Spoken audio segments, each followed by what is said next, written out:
Philadelphia 21-17. New Orleans and Tennessee got their first wins, but Dallas beat the New York Jets 37-22, leaving the Jets the NFL's only winless team. I'm Dave Anthony. This is Fox News. This is Carol Platt-Liebau for townhall.com. It's impossible to turn on the news without hearing about alleged genocide in Gaza. In fact, there's an actual genocide happening in Nigeria, but since it doesn't involve Israel bashing, the legacy media doesn't seem to care. According to Nigeria-based civil society watchdog InterSociety, more than 7,000 Christians have been killed in Nigeria in 2025 alone. More than 125,000 have been slaughtered just since 2009. Nigeria has become the headquarters for 22 Islamic terror groups, including ISIS and Boko Haram.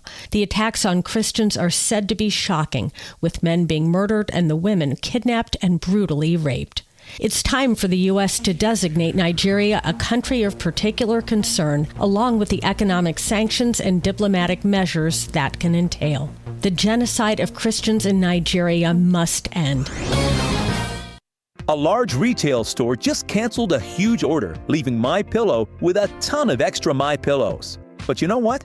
That's their loss and your gain. MyPillow is offering the Classic Collection for wholesale prices. Only $19.98 for a standard MyPillow. But it gets even better. For a limited time, they're going to offer the entire Classic Collection at wholesale prices. Get queen-size MyPillows for just $24.98. Upgrade to king-size for only $29.98. Get the body pillows for $39.98. And the multi-use MyPillows for only $12.98. So go to MyPillow.com and use promo code LIBERTY or call 800-489-0201 to take advantage of wholesale pricing and receive $100 in free digital gifts when your order is $75 or more. That's right. Get the standard MyPillow for only $19.98. So go to MyPillow.com or call 800-489-0201 and use promo code LIBERTY. That number again is 800-489-0201. Promo code LIBERTY. When the power goes out, life stops. Heat, AC, fridge, phones, all gone.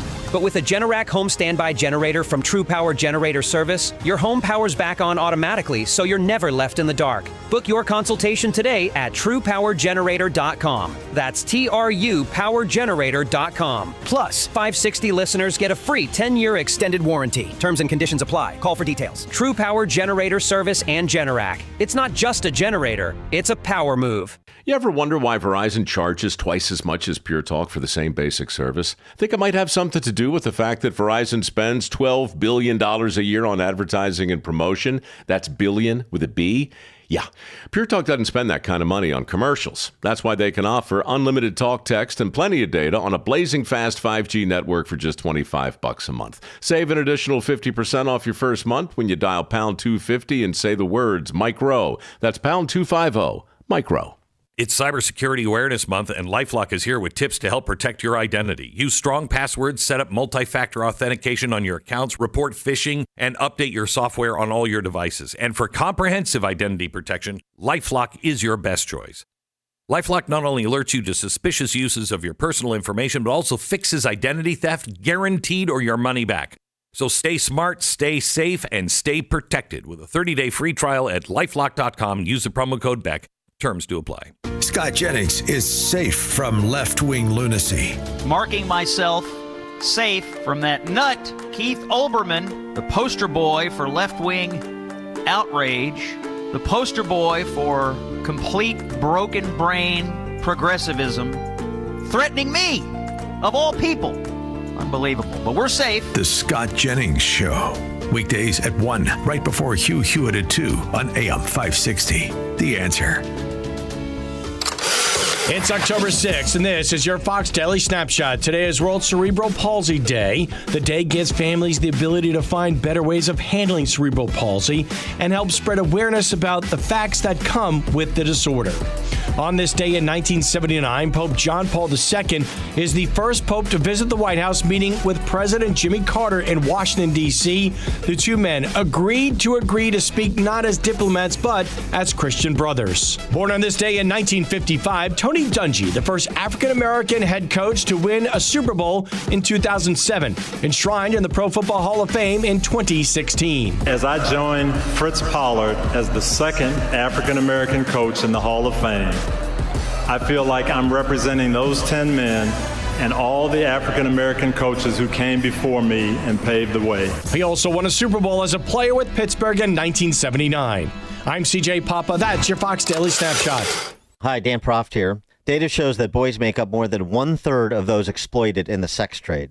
However, there are virtually no services available to male victims and survivors of trafficking and exploitation. They are often overlooked, ignored, and left without support. For 35 years, Emmaus has been on the front lines of an issue most of us can hardly imagine, helping men and boys in Chicago escape the nightmare of human trafficking and rebuild their lives. On Friday, November 1st, you're invited to attend an unforgettable evening at the Emmaus 35th Anniversary Gala at Fisherman's Inn in Elburn, Illinois. Together, they'll celebrate faith, freedom, and restoration with a beautifully catered dinner, an inspiring program, and a silent auction, all to support the mission of rescuing and restoring survivors. This is your chance to do something that truly matters. Reserve your seat today, or if you can't attend, make a life-changing donation at streets.org. That's streets.org. Emmaus is restoring lives. Let's help them keep going. Visit streets.org. Sean Thompson here, and I'm with attorney Bert Hochberg from the law firm of Schiller, Ducanto, and Fleck. We're talking about divorce arbitration. This is not really a new, or is it a new, innovative way to go through divorce? Arbitration has been around for decades. It's completely legit and available to resolve divorce cases. The litigants and their lawyers sign an arbitration agreement. They identify what the issues are, and we set up dates, and we determine what experts and witnesses there may be. Arbitration is a hearing, a trial that is intended to finish a case efficiently with limited appeal, with a binding decision, and it's confidential, so it has some great characteristics. I think it's a unique alternative to divorce. For more information, please visit sdflaw.com and type Bert Hochberg into the search box. That's sdflaw.com or call direct 773-255-6150. Perhaps you're a collector, or perhaps all of a sudden you have a collection. Maybe it's an inheritance. How do you know what it's worth? This is Sean Thompson for Donley Auction. The market for antiques and collectibles is changing all the time. What is your collection worth right now? Well, I've got an easy way to find out. It's simple. You contact Donley Auctions with their worldwide audience of live and in-person auctions. They have a good idea of how to tell you exactly what it's worth at exactly right now. They're ready to put top dollar in your pocket. The bigger the collection, the better. Go to DonleyAuctions.com and get the info on all things that they buy and sell to have an idea of exactly what Donley does and how much they need your collection. They have so many buyers, it's a great time to sell. Just simply make a phone call. Donley has traveled all over the country to pick up collections. Just call and talk to the people at Donley Auctions at 815-923-7000. Donley Auctions is your trusted partner in turning your collections into cash. DonleyAuctions.com. Introducing your new Dell PC with the Intel Core Ultra processor. It helps you handle a lot, even when your holiday to-do list gets to be a lot. Like organizing your holiday shopping and searching for great holiday deals and customer questions and customers requesting custom things, plus planning the perfect holiday dinner for vegans, vegetarians, pescatarians, and Uncle Mike's carnivore diet. Luckily, you can get a PC with all-day battery life to help you get it all done. That's the power of a Dell PC with Intel inside, backed by Dell's price match guarantee. Get yours today at Dell.com/deals. Terms and conditions apply. See Dell.com for details. When you bundle renters and auto with Progressive, you can save while protecting your most valuable possessions, like your really expensive limited edition sneakers and your new suit for your cousin's wedding. Except you never actually bought the suit because you can't stop buying sneakers. So you show up to the wedding looking like you're going grocery shopping. But hey, at least your sneakers will look good in the pictures. Until you're cropped out of every last one of them. So go ahead and get Progressive, so you can save while protecting the things that matter to you. Progressive Casualty Insurance Company and affiliates and other insurers. Not available in all states or situations. Hi, I'm Ken Mariotti, owner of Woodland Windows and Doors, a third-generation family-owned business since 1969. We know you're bombarded by choices when shopping for new windows or doors, so we're inviting you to experience the Woodland difference. For decades, we have been transforming living spaces with Marvin Windows, a fifth-generation family business. Marvin replacement windows have been known to increase the warmth of your cold rooms by 10 degrees. Think about that, 10 degrees warmer. When you welcome Woodland into your home, you will get a product expert to transform your living spaces, full-time, dedicated professional installers that you can trust in your home, along with the best products like Marvin. These are the reasons we're proud of our 5-star reviews and family legacy. No gimmicks, no pressure, and upfront pricing are why Woodland Windows and Doors is your trusted window and door expert in Chicagoland. Visit woodlandwindows.com to book your free in-home expert consultation. That's woodlandwindows.com, or stop by our showroom at the corner of Lake and Geary in Roselle. Whether you are old or young, no one likes to lose money. The market is at an all-time high. How much risk does your portfolio really have in it? Are you worried that you could lose your hard-earned money? Call TJ Stearns in Arlington Heights at 800-640-2256 for your free risk report. Call right now and we will include a full analysis of your portfolio. Don't wait until it's too late. Call TJ Stearns, a local and longtime sponsor on AM 560. Call 800-640-2256. Call now and tell him AM 560 sent you. Jenny McGuire is the fresh, bold, unapologetic voice of common sense, constitutional values, and conservative principles. With her sharp wit, she'll tackle the issues that matter most: faith, family, and freedom. Join her and featured guests each week on the Unsafe Space radio show, heard Saturday evening at 7 right here on AM 560 The Answer. And follow Jenny on Facebook at The Unsafe Space with Jenny McGuire.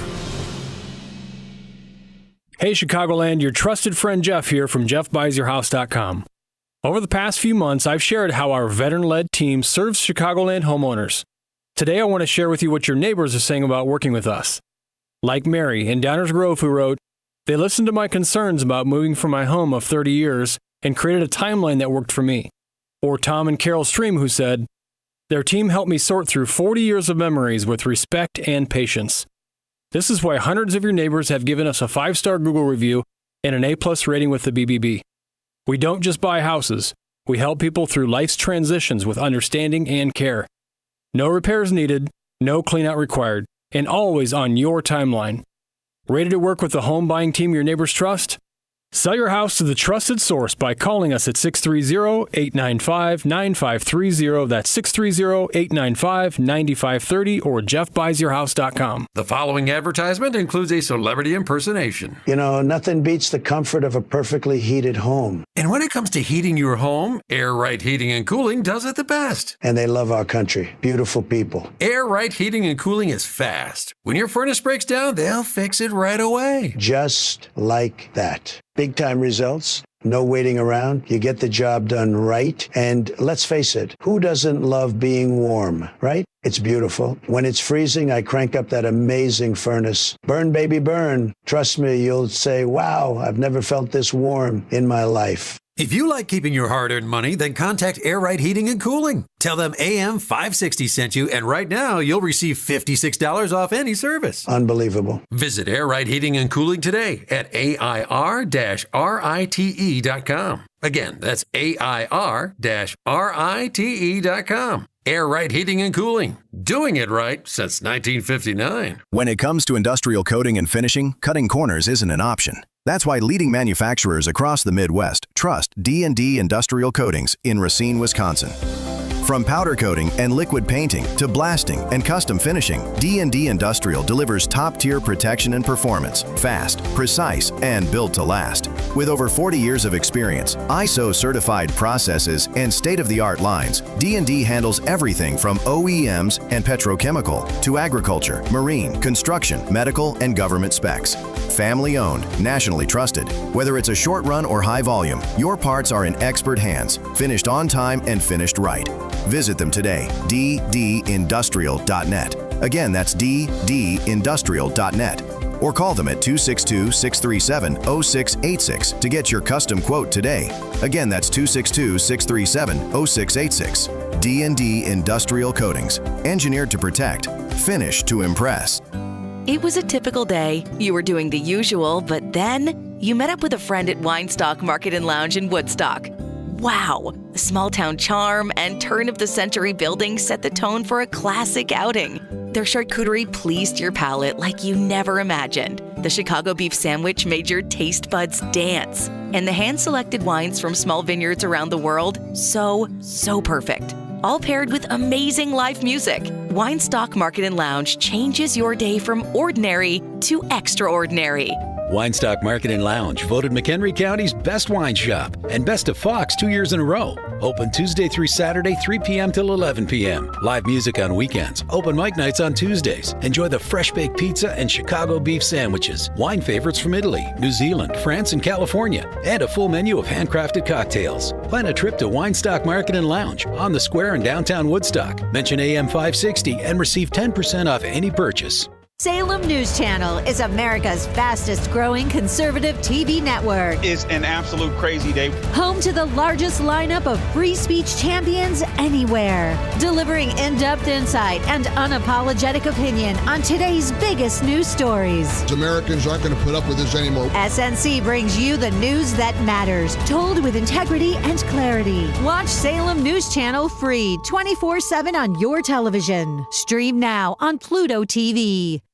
For decades, Dennis Prager shared his wisdom with listeners around the world through his lectures, courses, interviews, and debates. Now, for the first time, the collective wisdom of Dennis Prager is being made available as a podcast. Listen to Timeless Wisdom with Dennis Prager, with new episodes released for a limited time only as a podcast. Subscribe for free today at DennisPrager.com.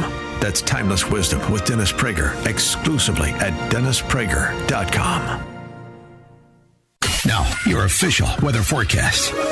Today, expect sunshine giving way to more clouds later, leading to scattered thunderstorms by late morning. It'll be quite warm with a high of 83. Take caution on the roads as rain may make them slippery.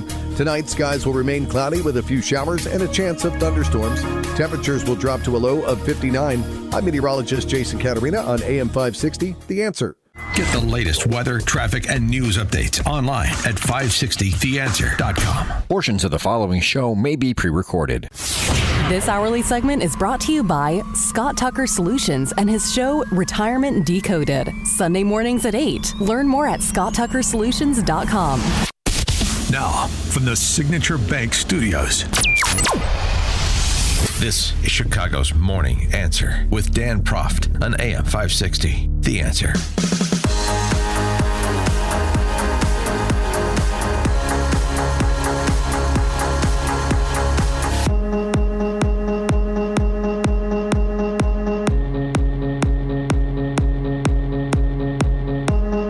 Top of the morning, Dan Proft here, and ICE under siege over the weekend, and Chicago police told to stand down. 312-642-5600, turnkey.pro answer line and text line. It's an interesting question. Essentially, the Nuremberg defense here. Is it acceptable? Is it your expectation that the chief of patrol for the Chicago police would stand down, would follow an order to stand down and give that order to patrol to stand down when federal law enforcement officers are calling for assistance because they are under siege by those so-called peaceful protesters? Right. Those organic peaceful protesters, I may add, for another layer of sarcasm. 312-642-5600, turnkey.pro answer line. Let's get right to it. Here's how it went down. You had a multitude of things happening. First, you have a individual crash into a ICE vehicle on purpose and drive that ICE vehicle off the road. And in addition to that, you had crowds gathering and surrounding ICE in and around that Broadview facility. And then, of course, the third incident happened in Brighton Park, where you had sort of the same thing going on, a bunch of cars surrounding ICE trying to pin them down, and a woman with a weapon who necessitated a defensive fire from ICE. She was shot. She is okay. She was released from the hospital. So all of this is going on. And, of course, what's going on in Brighton Park is more likely than not something that ICE and DHS officers in and around Broadview are familiar with, too. So it was a chaotic situation, both in the city and the near suburbs. So here's the dispatch and the exchange that's relevant in terms of trying to make an assessment here, and also trying to ensure that the record is clear because, of course, of the interference that was being run by the political leadership in the state, starting with Governor Spalding, a.k.a. Governor Jelly Belly, a.k.a. Governor Pritzker. For the units in 9, if anybody is close by 3700 South on Kedzie, we had another incident. There was a federal agent in a black Tahoe. He said a black Tahoe ran him off the road, making him crash. A male Hispanic ran from the vehicle. We have our agent waiting in a white Ram pickup truck. Again, it was a black Tahoe. Looks like it was a Plato's Eddie Mary's 62829. We don't have much more information right now. It's coming on piecemeal. If anybody is available, start heading that way. Also, we're getting a report. It says that the federal agents were getting assaulted by a large crowd at this location. The assist PO came in, and now this checks well-being with a large crowd. Also, we got Pershing and Kedzie. They were blocking the street, just for information. And for the units, the 9 units on the citywide coming in as assistive PO, there was a federal agent who said that a black Tahoe with the plate of Eddie Mary 62829 ran him off the road, making him crash. We had a male Hispanic who ran from the vehicle. The caller's in a white Ram pickup truck. Also, another report that the agents were getting assaulted by a large crowd at that location. Nothing further right now. Okay, so that's give you a summary of sort of the two dynamics around ICE personnel in the city. And then you get a little bit more color on this. There's a request by the dispatcher, for Chicago Police patrols to respond and help out these officers that are under siege. And you hear feedback from patrol that various people will respond, or they're in process of responding until. We also are getting 39th place in Kedzie. Homeland Security investigator said he's one of about 30 armed Border Patrol agents. ICE, they're being surrounded by a large crowd of people requesting CPD. They don't see any weapons in the crowd. If we can get everybody who's leaving from that debriefing at the station, if you guys can immediately head down to 39th place in Kedzie, please, and go assist them. I'm looking on the cams, and there's lots of cars, so just use caution, please. 34, Shirley, go on. 10-4. I have 934, 933, 924, 923, 911, 913. If you guys can all start heading that way, please. So those cars are responding, and the call is made for them to respond until the call is made for them to stand down. And on this part of the dispatch, 999 is the handle for the chief of patrol. For the units responding to 39th place in Kedzie, if you guys can start heading there as quick as you can, and then just hold tight for instructions with 999. 999. 999. So the chief of patrol, clear everybody up. We're not responding over there. Radio check. And again, per the chief of patrol, we have all the units that, per 999, chief of patrol said all units clear out from there. We're not sending anybody over to that location. 62, we're going to clear out as soon as we can, Spot. We're like locked in over here, so we're going to do the best we can to get out of here as soon as we can. Okay, and you can hear me? 999. 999? Yeah, 62 is helping with that traffic crash. That still needs to be done. She can stay put. And if she needs help, we absolutely help our own, all right? Boss, we're here at 37th place in Kedzie for this traffic crash. There is a pretty big crowd here, so we're just kind of stuck here for now. Aaron, if you need resources, we'll send you whatever you need. I got Ty and my team here, so I think we're going to be okay for now. And who's doing the traffic crash? Is it us? 999,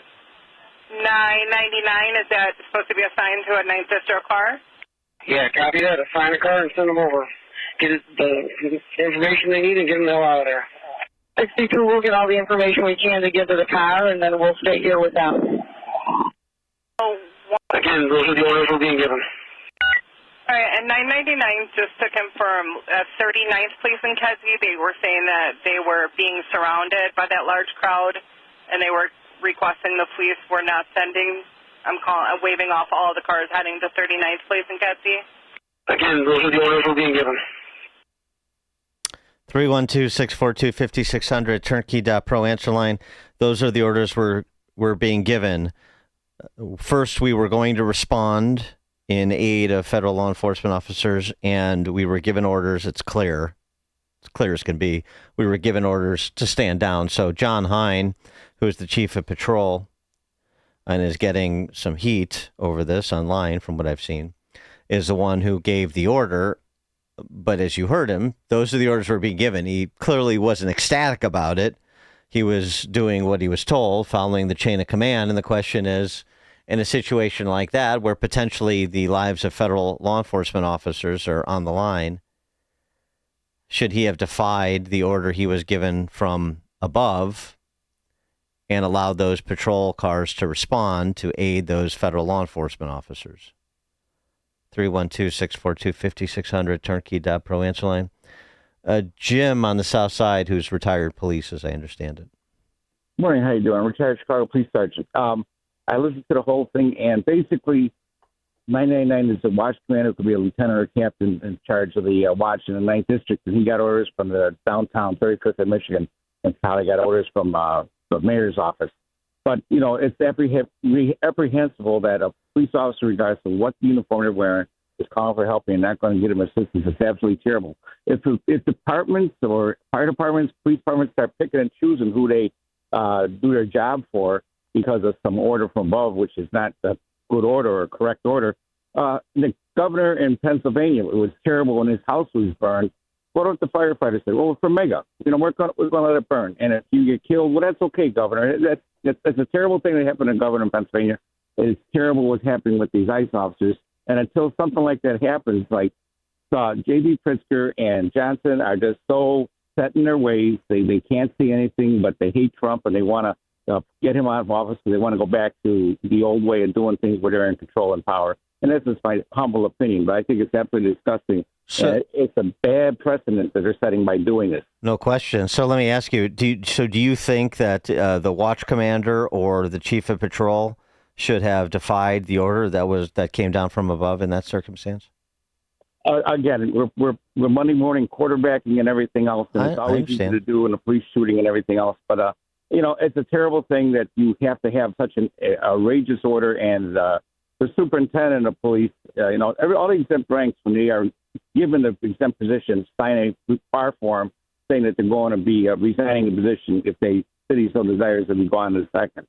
So they get there by the politics and clout, and they leave by politics and clout. And so they're very much aware of what's happening. And I'm sure that chief of patrol, I don't know him personally or know anything about him, but I'm sure that also is not setting too well with him. But again, he's following orders, which I believe is wrong. And I think the watch commander, again, we can always play Monday morning quarterback and say this is right, this is wrong. But you're in that situation, and it's a fluid situation. It's hard to make a decision that is, you know, he's following the chain of command, and there is enough personnel over there right now with, I believe, the state police and everything else over there. But again, it's disgusting that the whole thing ever happened, and I think that the mayor has really got to really address this stuff. What if his bodyguard said, hey, I don't like him. If police starts doing something to him, we're just going to turn a blind eye and walk away and say, hey, forget the mayor. He'd say, whoa, you can't do that. You can't do that. You're my bodyguard.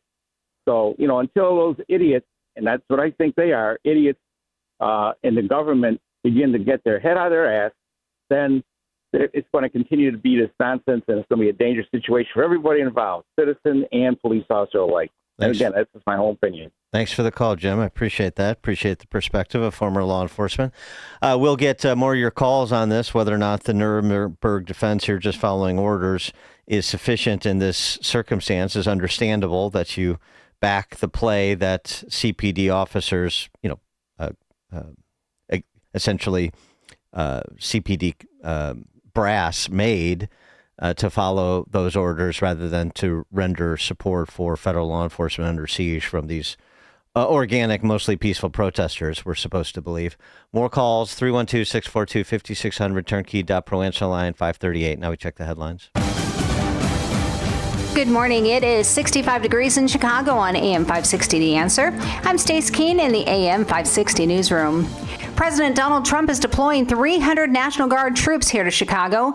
Meanwhile, California Democratic Senator Adam Schiff is criticizing the president's repeated deployments to Democratic-led cities. It is, I think, greatly impacting morale of the National Guard, and it is also disrupting the trust that Americans have for their National Guard. The president has previously sent federal troops to Portland, Los Angeles, Washington, and Memphis, despite officials in those cities arguing that the troops are unnecessary. The shutdown of the federal government is continuing after members of Congress failed to pass legislation which would ensure funding. Democrats demanded the funding of health care benefits, which were set to otherwise expire, while Republicans say the extension on the table is, quote, clean and should therefore be accepted by both parties. This report is sponsored by Blindster.com. Chicago's Morning Answer continues next. Hugh Hewitt says we'll see a turn to the church. The Secretary of State, the Vice President, Erica Kirk, all hit messages of salvation history.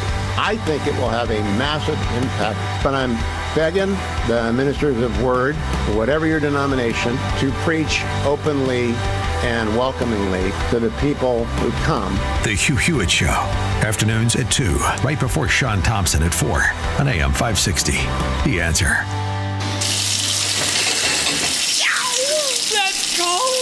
Don't get stuck with a cold shower this fall. Give CenterGuard Plumbing a call. Get a new 40-gallon water heater installed for just $1,195 for standard installation, or a 50-gallon heater for $1,295 standard installation. A proud new sponsor of AM 560, CenterGuard is offering specials on new water heaters. Don't wait. The cold temperatures are coming, and the same can happen to your water heater. If you're having hot water issues or your water heater's over 8 years old, take advantage of this fall special today. CenterGuard Plumbing is Chicagoland's same-day water heater experts. Call before noon and they can schedule your repair or install the same day on in-stock water heaters. They'll even haul away your old one, no charge. You're only a text away from install today. Call 847-406-8883. Mention AM 560 to receive fall special pricing. That's 847-406-8883. Call or text 847-406-8883 or visit CenterGuardPlumbing.com. I'm not going to tell you what to do with your money. You're an adult, right? But you should know gold has increased over 80% in the past 2 years. Yeah, 80%. So if you think stuffing money under your mattress or riding the roller coaster of Wall Street is your retirement plan, well, I wouldn't want to be banking on that strategy. It's time to diversify your savings and retirement assets into physical metals like gold and silver. That's where Advantage Gold comes in. When you call 800-741-GOLD, we'll send you a free gold kit that explains how rolling over your IRA or 401k into gold could not only supercharge your retirement, but maybe even help preserve your sanity. And let's be real, when's the last time you ever heard someone say, "Hey, sell all your gold"? Exactly. Never. The number's simple. 800-741-4653. And if you can spell, even better, that's 800-741-GOLD. Always consult with your financial advisor before investing. Call 800-741-GOLD. Protect your liver and give it the support it deserves with Active Liver from New Nordic. Find Active Liver in stores at your local CVS, Meijer Grocery, or online at Amazon or at newnordicusa.com. Now, your official weather forecast. Today, expect sunny skies turning cloudy later with a chance of thunderstorms by late morning. It'll be very warm with a high of 83. Be cautious on the roads as rain may cause slippery conditions. Tonight, skies will remain cloudy with a few showers and a chance of thunderstorms. The low will be around 59. I'm meteorologist Jason Caterina on AM 560. The Answer. Get the latest weather, traffic, and news updates online at 560theanswer.com. This hourly segment is sponsored by TJ Stearns Financial Planning. Certified financial planner Tim Stearns holds a weekly discussion of the financial challenges to secure retirement. Listen Saturday at noon for Protect and Grow with Tim Stearns. Now, from the Signature Bank Studios. Only the biggest stories, only the biggest guests, and only the biggest opinions. This is AM 560, The Answer. Top of the morning, Dan Proft here. We're discussing the chaos over the weekend, both in the city and out by the Broadview Ice facility as the professional protesting set dispatched their troops, and I do mean troops, to engage in some peaceful protesting and other less peaceful protesting. So much so that in one instance, a woman who had previously been tagged as somebody who was doxing CBP agents. History of doxing federal agents was the report, and was armed, that federal law enforcement officers had to fire defensively at her in order to protect themselves. They call for support from Chicago police, and what's this, the pertinent part of what we're discussing in terms of the controversy. The order is communicated on this dispatch, through the dispatch, I should say, by the watch commander, and it reportedly came from the chief of patrol, John Hein. And where did the order come from to John Hein is another question. And so the initial instinct was for the dispatcher to get Chicago police patrols that were available to support federal law enforcement. And then the watch commander intervened on behalf of at least the chief of patrol, if not somebody higher up, like the mayor's office, most likely, to stand down and let those federal law enforcement officers fend for themselves. And then you hear sort of a telling exchange when one of the Chicago police officers says, we're taking care of this traffic accident. We're sort of pinned down here, so we're going to take care of this and then get out of here as soon as we can. And the watch commander says, okay, do that. And if you need anything, we'll give you whatever resources you need. We're always going to send resources to our own. So our own was Chicago police officers, to the exclusion of federal law enforcement officers, because that was the order that was given from above. Just a little bit more color on the shooting, since we can fold this into, since there's so much propaganda being pushed by the political leadership of the state and their allies who are integral to the chaos that is being visited in and around the Broadview ICE facility, and at the targeting of ICE officers, DHS officers, generally speaking. This was a Fox Chicago summary of that incident. ICE go home! ICE go home! Scores of protesters surround about 24 ICE agents and their vehicles in the 3900 block of South Damon Avenue. The protest came shortly after ICE agents fired on a protester, sending her to the hospital. In a statement, Homeland Security Assistant Secretary Tricia McLaughlin says the ICE agents were on routine patrol when they were ran by vehicles and boxed in by 10 cars. One of the drivers who rammed the law enforcement vehicle was armed with a semi-automatic weapon. Law enforcement was forced to deploy their weapons and fired defensive shots at an armed U.S. citizen. The armed woman was named in a Customs and Border Protection intelligence bulletin last week for doxing agents online. Tricia McLaughlin, Assistant DHS Secretary, had more to say. The armed woman was named in an intelligence bulletin last week for doxing agents, posting this, quote, "Hey to all my gang, let's F up those MFers. Don't let them take anyone." McLaughlin went on to say, thankfully, no law enforcement officers were seriously injured in this attack. Pritzker's Chicago Police Department, that's got a sting for a Chicago police officer to be identified as belonging to Pritzker. Pritzker Chicago Police Department is leaving the shooting scene and refuses to assist us in securing the area. There's a growing crowd, and we are deploying special operations to control the scene. That was the statement that was released by DHS that Tricia McLaughlin that was referenced. Here's the response.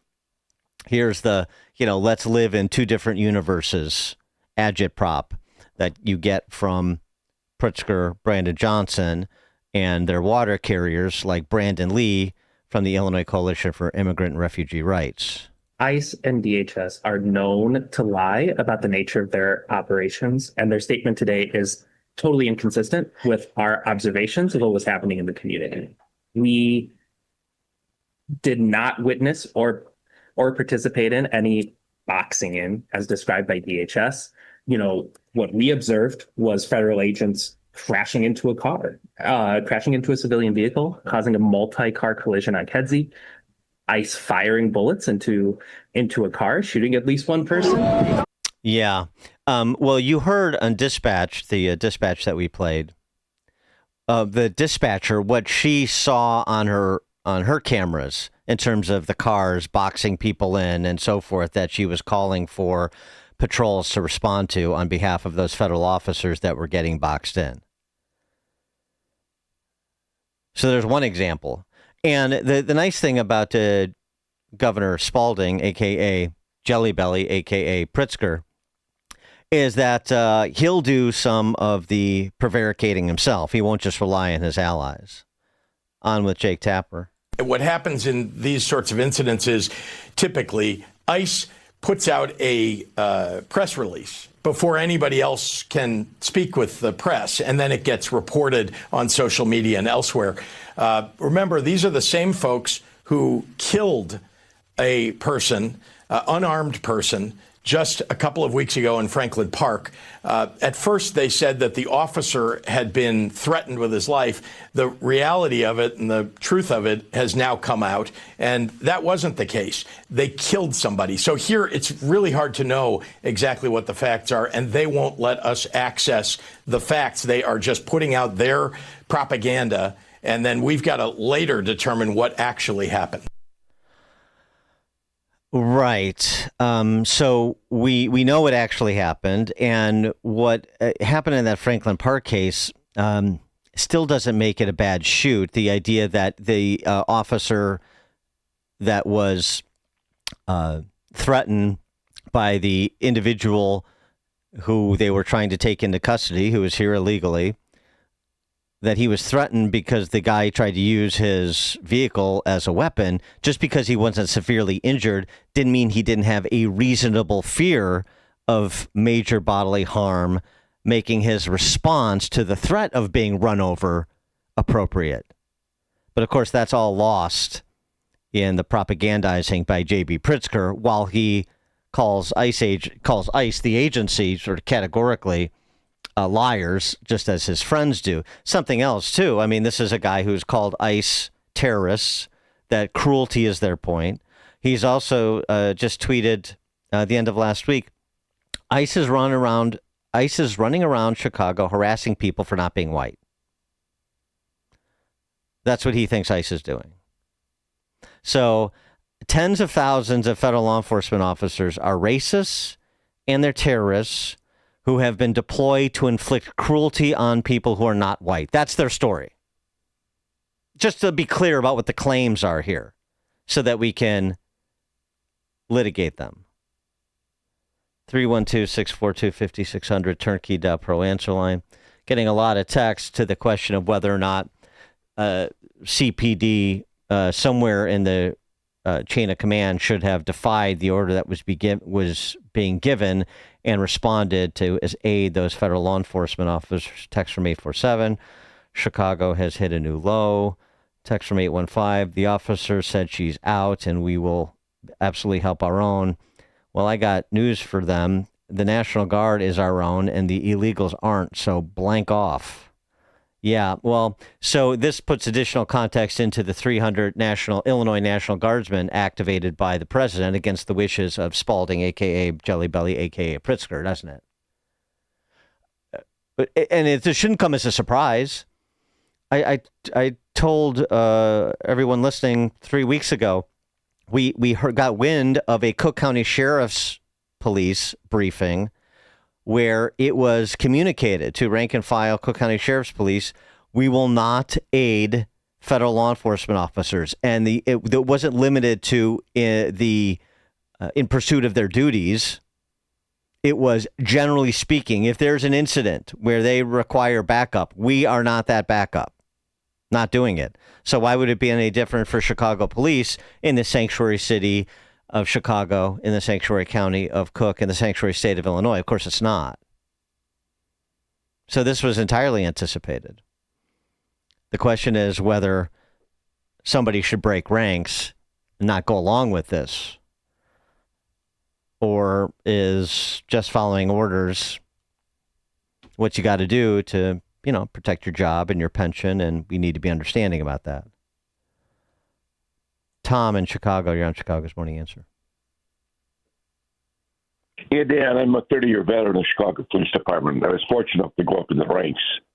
First of all, we took an oath to aid victims, to aid people in trouble. We are violating the oath that we took if we do not aid. It's like pulling up on a job, person shot, and you're saying, well, I'm not going to help you out, I have to leave. Our department is completely backwards. And a lot has to do with promotions, people that deserve to be promoted. I don't know where we're going with this department, but it's a shame. It's really a shame. After 30 years I spent in the department, and I spent a lot of time in the 9th District also, that it's really it's a shame what's going on. It's been a black eye for the Chicago Police Department. Thanks, Tom. Appreciate that. Mike, Southwest Side. Hey, Dan. This needs to be said.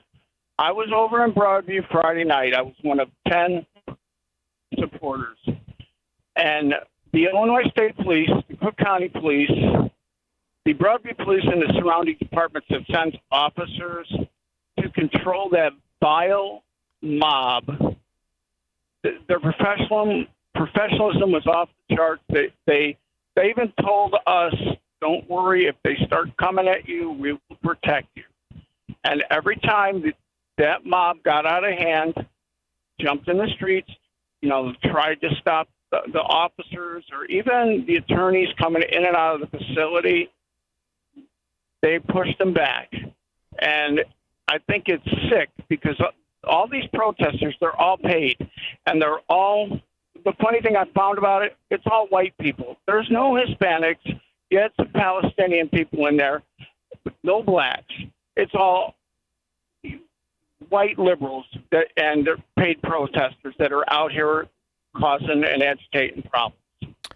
Thanks for the call, Mike. Appreciate that. First-hand perspective. Good to hear about police in and around the Broadview ICE facility. I mean, they set up designated protest areas, so you can protest, but you have to color inside the lines, which is completely legitimate and within the bounds of First Amendment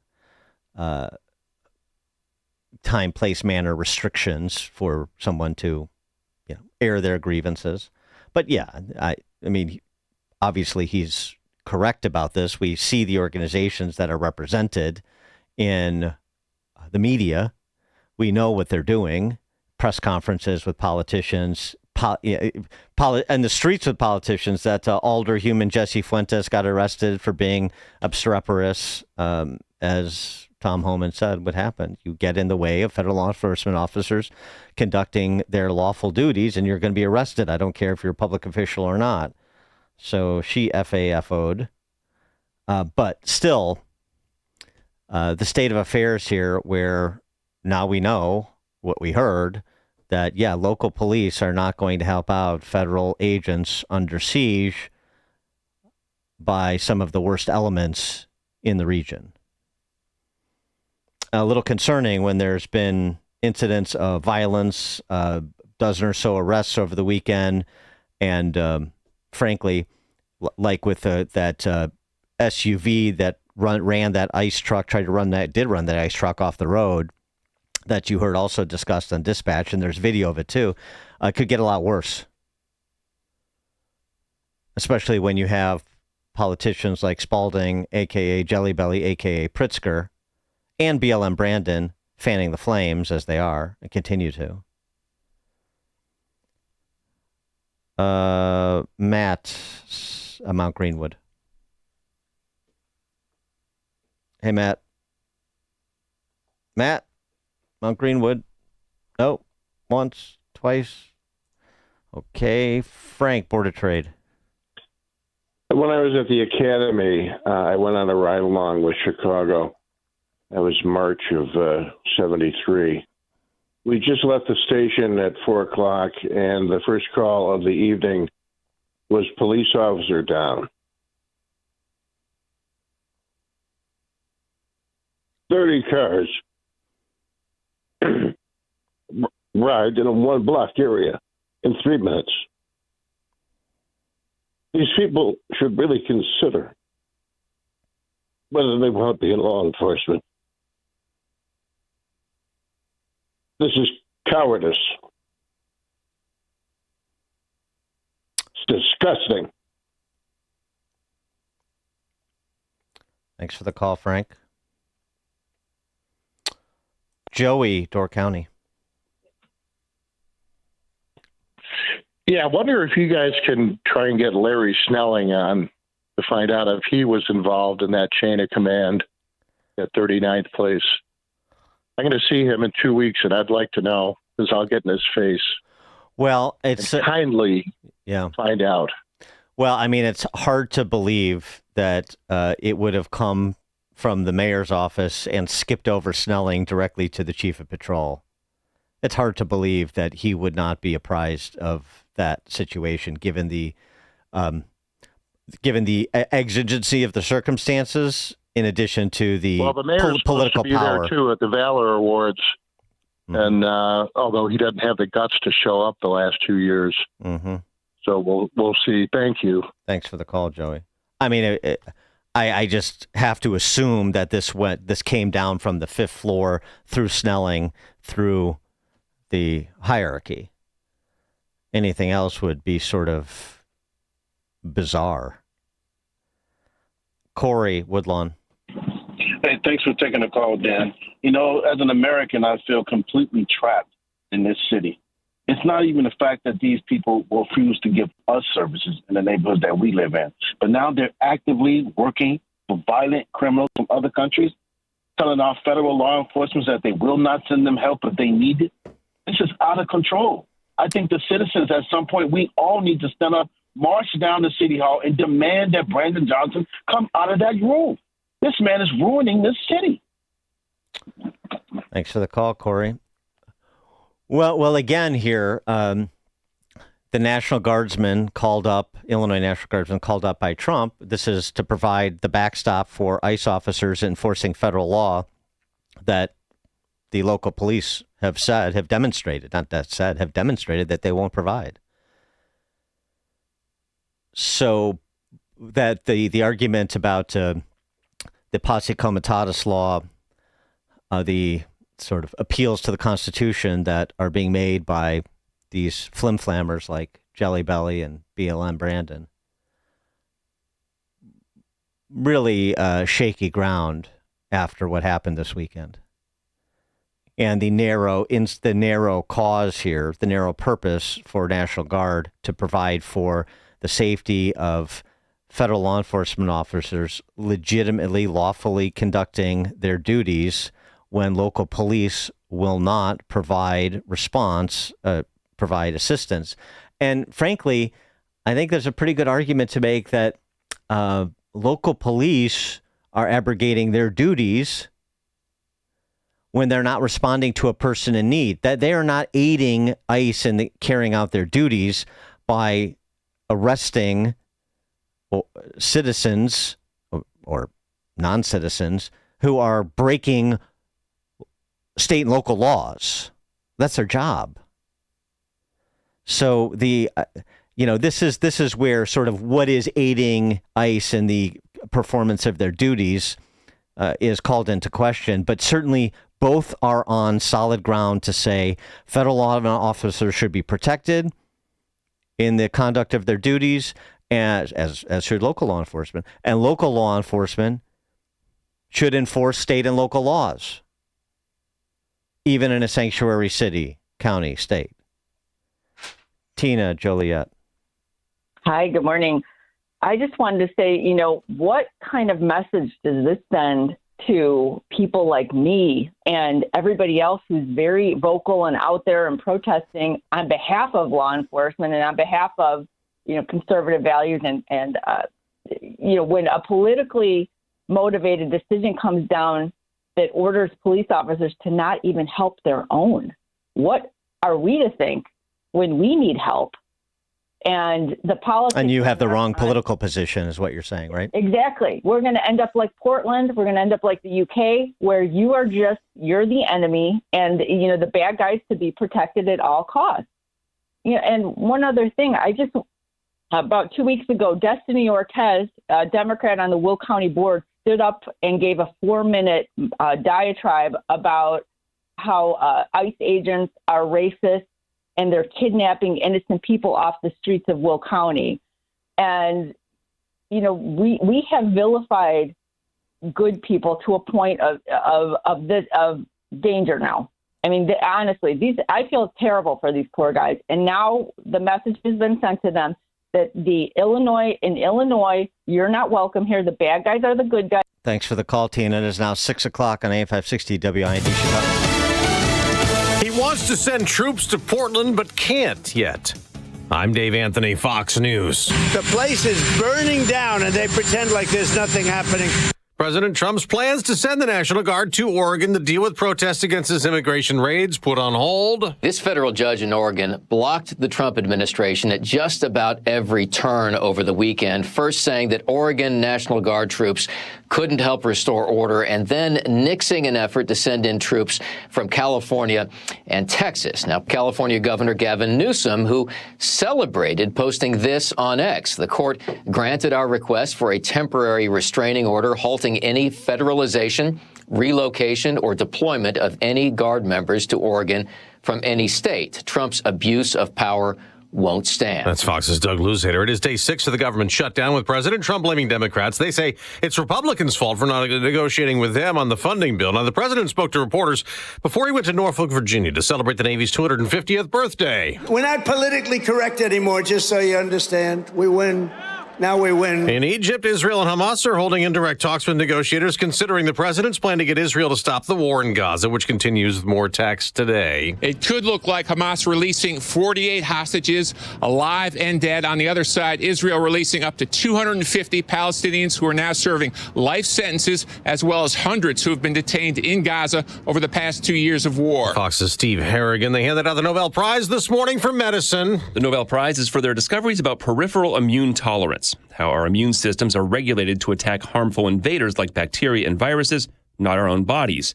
The winners are Mary E. Brunkow with the Institute for Systems Biology in Seattle, Frank Ramsdell with Sonoma Biotherapeutics in San Francisco, and Dr. Shimon Sakaguchi, professor at Osaka University in Japan. That's Chris Foster. America's listening to Fox News. Good morning. It is 67 degrees in Chicago on AM 560 The Answer. I'm Stace Keen in the AM 560 newsroom. President Donald Trump is deploying 300 National Guard troops here to Chicago. House Speaker Mike Johnson tells NBC's Meet the Press that it's a good decision if it follows how federal troops were deployed in Washington. The people here are benefiting from it greatly, not Republicans, everybody, because it's a safer street. Illinois Democratic Governor J.B. Pritzker calls the decision unnecessary and a, quote, manufactured performance. Washington officials have also called National Guard troops in the city unnecessary because crime rates had already been falling. The 4th annual Makers on the Move statewide bus tours kicked off. Correspondent Greg Bishop has the details. The Illinois Manufacturers Association and the Illinois Manufacturing Excellence Center announced visits to facilities, educational institutions, and community centers across the state to highlight the manufacturing industry. The first stop Friday was at the Will Group in Chicago, a minority-owned technology producer. Federal agents shot a woman who they say was part of a group of people using their vehicles to block them in. Agents say 5 shots were fired towards the woman after seeing a passenger in the car with a semi-automatic rifle. The woman was taken to the hospital for treatment and later released. U.S. Attorney's Office and the FBI announcing yesterday that the woman, who is identified as 40-year-old Marimar Martinez, has been charged with forcibly assaulting, impeding, and interfering with a federal law enforcement officer. And comedy legend and Southside native George Wendt is said to be honored by the city. The lovable actor, best known for his role as Norm in the 1980s hit TV show Cheers, will be honored with an honorary street named after him. Wendt passed away in May of this year. He was 78 years old. News is a service of AlmostFreeTeeth.com. Overpaying for dental implants is over. If you have a Blue Cross Blue Shield PPO or FEP, you could save 90% off on average to get your smile back. Learn more and check if you qualify at AlmostFreeTeeth.com. A check of the roads coming up in 2 minutes on AM 560 The Answer. Larry Elder is not seeing any changes. Aside from Doug Schoen, the Democrat pollster, and John Fetterman, I've not heard a major voice in the Democratic Party say, We got to stop referring to Trump and his followers as fascists, as Nazis, a tyrant, and a Hitler. We got to stop doing that. The Larry Elder Show. Weeknights at 8, right before Sean Hannity at 10 on AM 560. The Answer. Hello, this is Alistair Begg. In September of 2026, I'll be teaching the Bible as we cruise through the Norwegian fjords. I'd love for you to join me. Call 855-565-5519 or visit deeperfaithcruise.com. Want to see if you could pay less in taxes? Try the quick and easy tax calculator at willsave.com. Yes, a free tax calculator. That's WILSAVE.com. Calculate how you could keep more of your hard-earned money and give less to Uncle Sam, especially in retirement. Get your free tax analysis today at willsave.com. And don't forget to tune in to Protecting Your Assets with Steve Shyman every Saturday morning at 8, right here on AM 560, The Answer. We all know the importance of good daily habits, whether it's getting your steps in, stretching those limbs, or eating right. Doing it on the regular is key. That's why if you're dealing with everyday aches and pain, it's time to bring Relief Factor into your routine. Relief Factor is a daily supplement that fights pain naturally. Developed by doctors, Relief Factor uses a special formula of 4 natural ingredients. Relief Factor doesn't just mask pain, it helps reduce or even eliminate it. In fact, the longer you take it, the more effective it is. So call 1-800-4-RELIEF and try their 3-week quick start for only $19.95. That's less than $1 a day. Simply call 1-800-4-RELIEF. That's 1-800-4-RELIEF. Wherever you're having pain, don't let it keep you from living the life you want. Make Relief Factor part of your daily routine. Go to ReliefFactor.com or call 1-800-4-RELIEF. That's 1-800-4-RELIEF. We all hear the radio ads about the IRS. They tell you to be afraid, to be scared, and they try to frighten you into calling. I'm not here to do that. Tax Relief Advocates is different. TRA is here to tell you that if you owe money to the IRS, whether it's $5,000, $50,000, or $500,000, we have a solution. It doesn't matter if you're sitting in your car, at work, or with your kids. No matter where you are, call now. 800-575-6745. Don't lose hope. TRA can eliminate or reduce what you owe to the IRS. Generous programs are now available that can give you a fresh start. Our passion is taxes and helping individuals fix their IRS problems. We have over 1,000 5-star reviews on Google and an A+ with the Better Business Bureau. You don't need to be afraid of the IRS any longer. End your tax nightmare today by visiting us online at TRA.com or call 800-575-6745. That's 800-575-6745. Tax Relief Advocates. Real solutions for real people. Sign up for the AM 560 Answer Advantage to get early alerts on event ticket sales, special discounts, and contest opportunities. Sign up today at 560theanswer.com/advantage.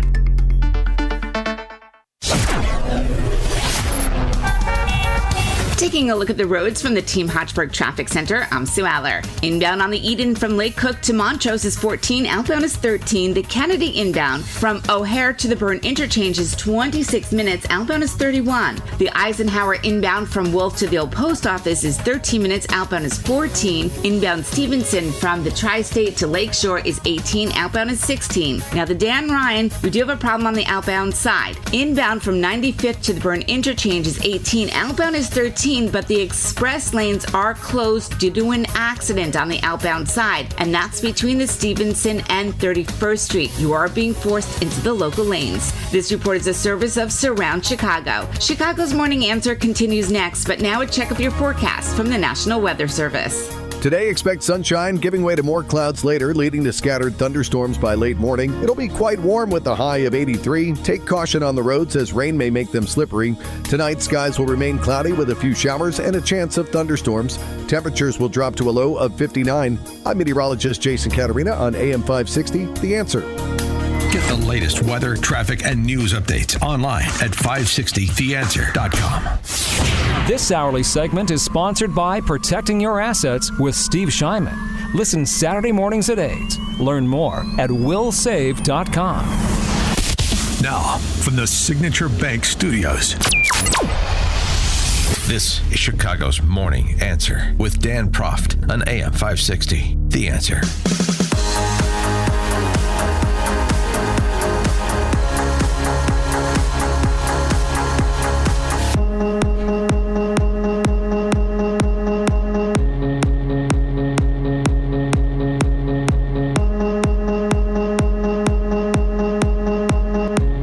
of the morning, Dan Proft here, and continuing on with illustrations of what the new Marxist Party truly is, what they have become, what their values are, since they like to speak in the parlance of values. These aren't our values.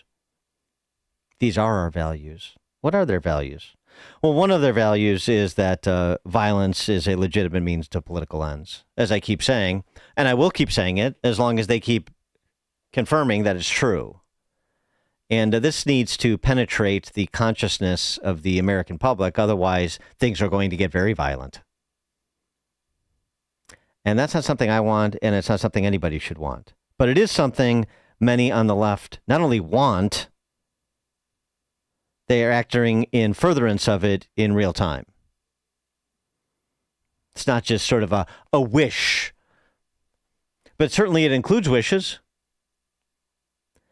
Let's go to Virginia for yet another example. I mean, and this is particularly noxious because it comes from somebody who is running to be the chief law enforcement officer of the state of Virginia. That would be the attorney general. His name would be Jay Jones, who's a former House delegate in the state of Virginia. You know, this election's 4 weeks away.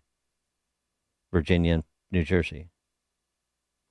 Some text messages that he sent to a colleague in 2022 were unearthed, and boy, oh boy. Yeah, this is not a recent thing. This is not even a Trump in the White House thing, because Trump wasn't in the White House in 2022, was he? Doesn't mean that they still weren't using Trump as a boogeyman and trying to demonize anybody who voted for him, much less is in his immediate orbit. The threats to democracy, the fascists, and all the other Nazis, Gestapo tactics, so on and so forth. And the fact that he was not in office from 21 to 25 certainly did not change their attitude about their political opponents, which is that they should die. The occasion was legislative colleagues eulogizing a former state legislator in Virginia named Joe Johnson, who was actually a moderate Democrat who had been in Virginia politics for a long time. And Republican legislators like then House Speaker Todd Gilbert made statements honoring Johnson's memory and political legacy. And that's when Jay Jones started texting to a colleague, I think is a former Republican legislator, actually, which is sort of incredible. Yeah, Kerry Coyner, former Republican House delegate, referencing the Republicans who were honoring a moderate Democrat who had passed, just to give you the context here. He wrote things like this: if those guys die before me, I will go to their funerals to urinate, although he didn't use that word, on their graves to send them out awash in something. Jay Jones, the New Marxist Party's nominee for Attorney General. Can you imagine his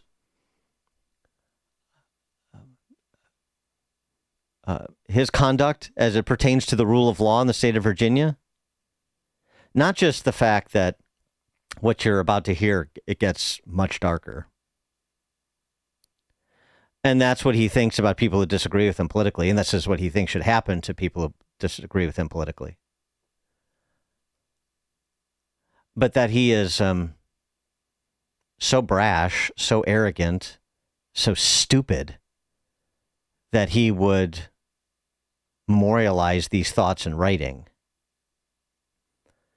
He presented with a hypothetical situation in which he had only 2 bullets and was faced with the choice of murdering then Speaker of the House Todd Gilbert or 2 dictators.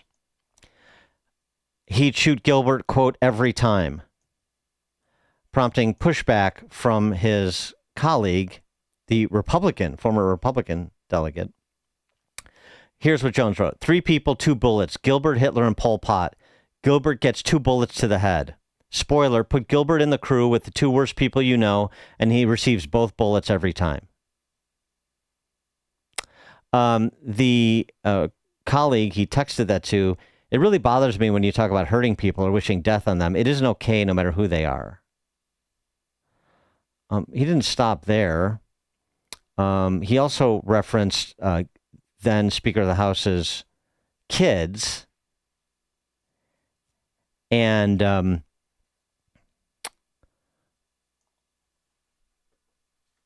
well, he said, among other things, I mean, do I think Todd and Jennifer are evil? That must be Todd Gilbert, his wife Jennifer. I mean, do I think Todd and Jennifer are evil and they're breeding little fascists? Yes.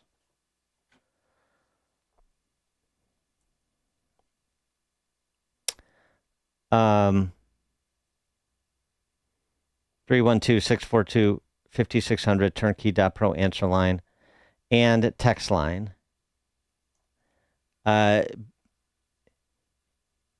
He suggested, that he wished Gilbert's wife would watch her own child die in her arms so that she might reconsider the political views of her husband.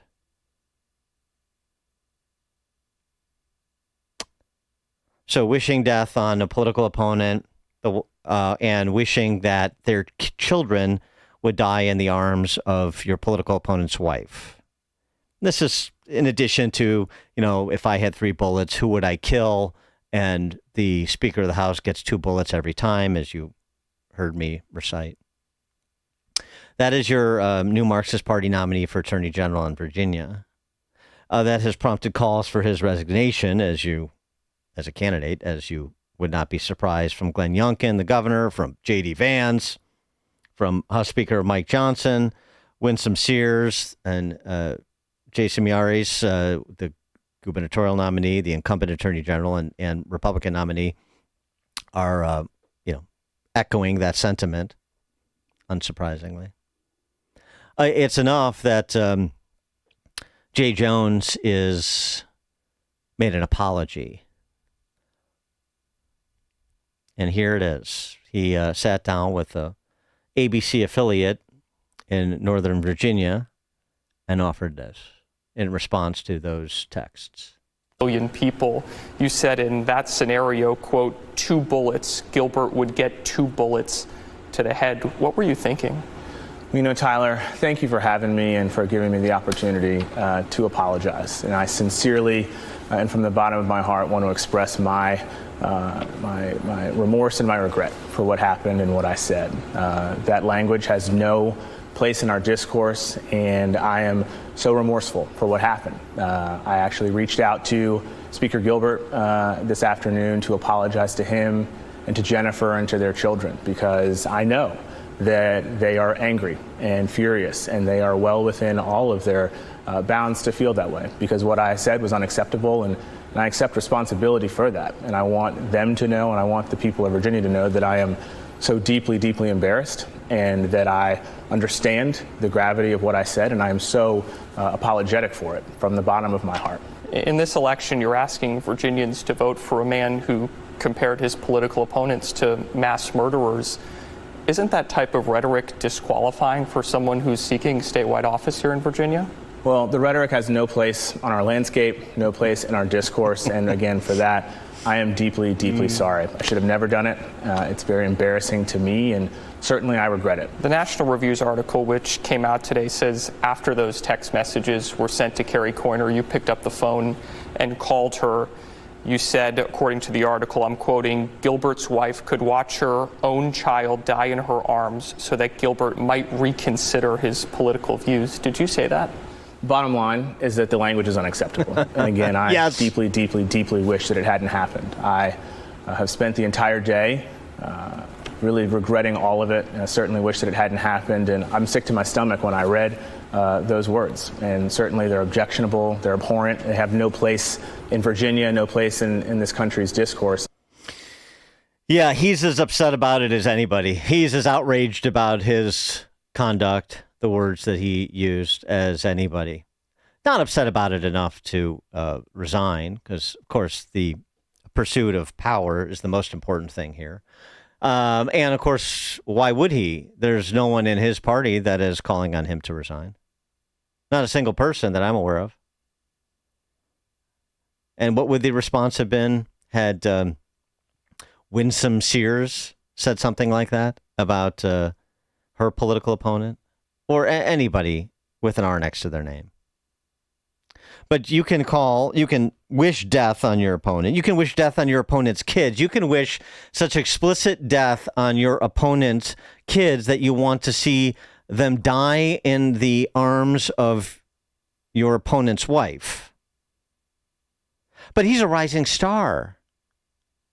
He's a well-spoken young guy, represents a new generation of new Marxist Party leadership. They're really turning a page here. The guy's 36 years old. So, it's a youthful indiscretion 3 years ago when he was only 33. But he was a House delegate, so he was an elected official. Yeah. I think we can dispense with his brain wasn't fully developed by that time. We can dispense with the Tim Evans defense here, I think. Golly, where does this come from? I mean, we're only a few months removed from that Politico piece where people like Senator Chris Murphy, we've got to make things hotter.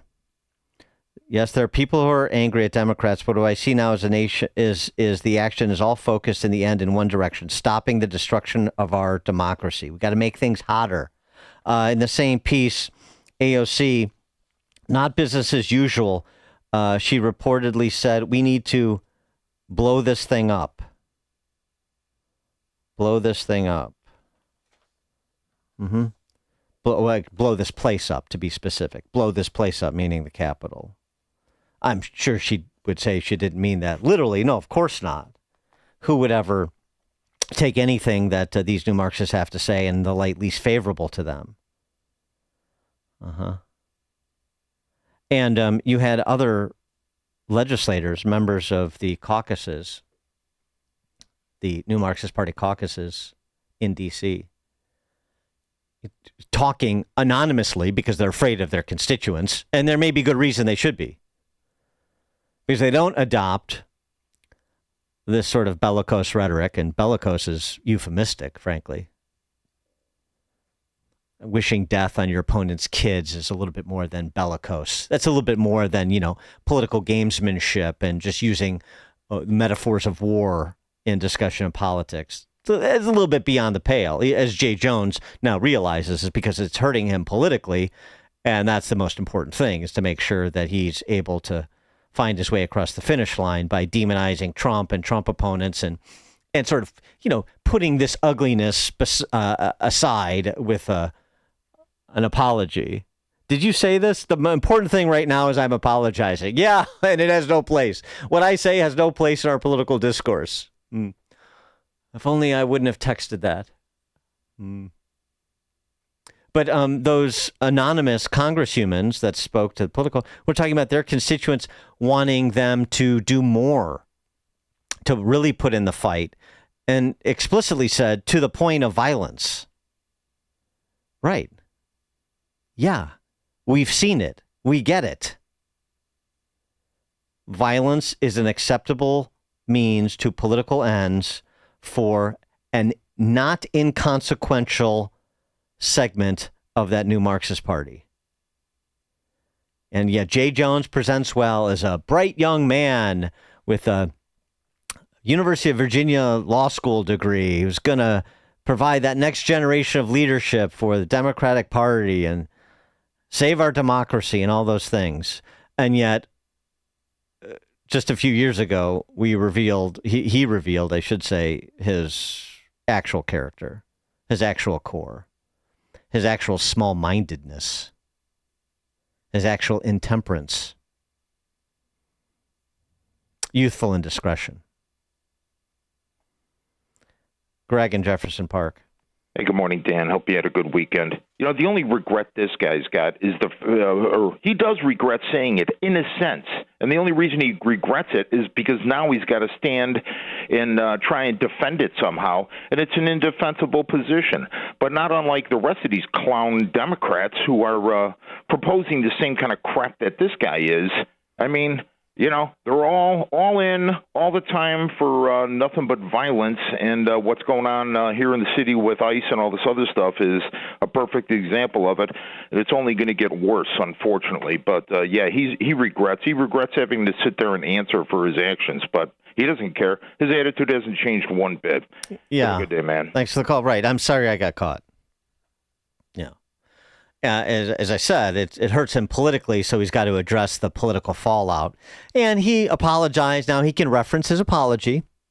He can put on that veil of sincerity and then get back to calling Trump Hitler and calling ICE the Gestapo and just carry on with the campaign for the last 4 weeks as per normal. And hope there, and particularly in Virginia, hope there are enough offended federal workers in Northern Virginia who blame Trump for the government shutdown that he can cross the finish line and be one of America's 50 attorneys general. How scary is that thought?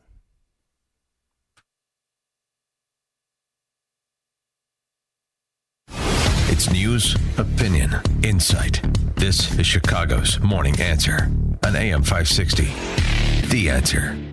Making the switch to a new communications and IT company may seem like a big ordeal, but if you're not getting the reliable support, consistent internet, and secure solutions your company needs, meet Access One, your local Chicagoland IT experts. Access One has been powering Chicago businesses with secure, reliable IT solutions for over 30 years from our headquarters right here in the West Loop. Whether it's VoIP phones, dedicated internet, managed cybersecurity, cloud backups, or 24/7 support, Access One is here for you. Serving thousands of companies from Naperville to the North Shore, Access One is Chicago-owned and Chicago-run, a trusted IT partner for law firms, clinics, tech startups to manufacturers. We'll make the switch easier than you think. Let's talk. Call 800-804-8333 or visit accessoneinc.com. Rated top 5% in customer satisfaction and a Better Business Bureau A+ rated business. That's accessoneinc.com. Tech made personal locally. When the power goes out, life stops. Heat, AC, fridge, phones, all gone. But with a Generac home standby generator from True Power Generator Service, your home powers back on automatically, so you're never left in the dark. Book your consultation today at TruePowerGenerator.com. That's TruePowerGenerator.com. Plus, 560 listeners get a free 10-year extended warranty. Terms and conditions apply. Call for details. True Power Generator Service and Generac. It's not just a generator, it's a power move. You're what? Making Thanksgiving dinner. Why so early? So I can serve a big family meal on the Flay table from Penny Mustard. Oh, I love the Flay table. Melt butter and add peanut butter. The strong Midwest craftsmanship ensures family feasts for generations. Mix in strained beets and mayonnaise. What recipe are you making? Recipe? What's a recipe? The Flay table, paired with 4 Kendall chairs, with your choice of fabric or leather, starting at $68.71 at Penny Mustard. 7 Chicagoland showrooms. PennyMustard.com. I don't serve for the recognition. I serve the flag. The red, white, and blue, that means everything to me. And when I fly it, I know it stands for something real. My name is Megan Terry, and I serve in the U.S. Army, which is why I choose Collins flags. Because every Collins American and military flag is made here in the USA, stitched with pride and built to last. And they support veterans like me because they know what these flags really mean. So if you love our service members and our country like I do, fly a flag that honors them and supports American jobs. Visit collinsflags.com today. American made, proudly waved. It's Cybersecurity Awareness Month, and LifeLock is here with tips to help protect your identity. Use strong passwords, set up multi-factor authentication on your accounts, report phishing, and update your software on all your devices. And for comprehensive identity protection, LifeLock is your best choice. LifeLock not only alerts you to suspicious uses of your personal information, but also fixes identity theft, guaranteed, or your money back. So stay smart, stay safe, and stay protected with a 30-day free trial at LifeLock.com. Use the promo code BECK. Terms do apply. It was a typical day. You were doing the usual, but then you met up with a friend at Weinstock Market and Lounge in Woodstock. Wow! The small town charm and turn of the century building set the tone for a classic outing. Their charcuterie pleased your palate like you never imagined. The Chicago beef sandwich made your taste buds dance. And the hand-selected wines from small vineyards around the world, so perfect. All paired with amazing live music. Weinstock Market and Lounge changes your day from ordinary to extraordinary. Weinstock Market and Lounge, voted McHenry County's best wine shop and best of Fox 2 years in a row. Open Tuesday through Saturday, 3 p.m. till 11 p.m. Live music on weekends. Open mic nights on Tuesdays. Enjoy the fresh baked pizza and Chicago beef sandwiches. Wine favorites from Italy, New Zealand, France, and California. And a full menu of handcrafted cocktails. Plan a trip to Weinstock Market and Lounge on the square in downtown Woodstock. Mention AM 560 and receive 10% off any purchase. AM 560, The Answer. Coming up at 6:36, we'll talk to Brendan O'Neill, chief political reporter at Spiked, about that synagogue attack in Manchester, as well as the coming of digital IDs in the UK and perhaps Western Europe from there. That's all at 6:36. Now we check the headlines. Good morning. It is 67 degrees in Chicago on AM 560 The Answer. I'm Stace Keene in the AM 560 newsroom. Anti-ICE protests happening across Democratic-led cities such as Chicago and Portland as the Trump administration continues to enforce its illegal immigration policies. Homeland Security Secretary Kristi Noem joining Fox and Friends this weekend with her reaction. I've encouraged the governor of Oregon and of Illinois to spend some time with our ICE officers and with our Border Patrol officers and encounter the protesters that they do, because these individuals are shouting hateful things at them, threatening their families. Illinois Governor J.B. Pritzker says Secretary Noem should no longer be able to step foot in Illinois. Hearings are continuing into sweeping energy legislation that could come up at the Illinois State House later this month.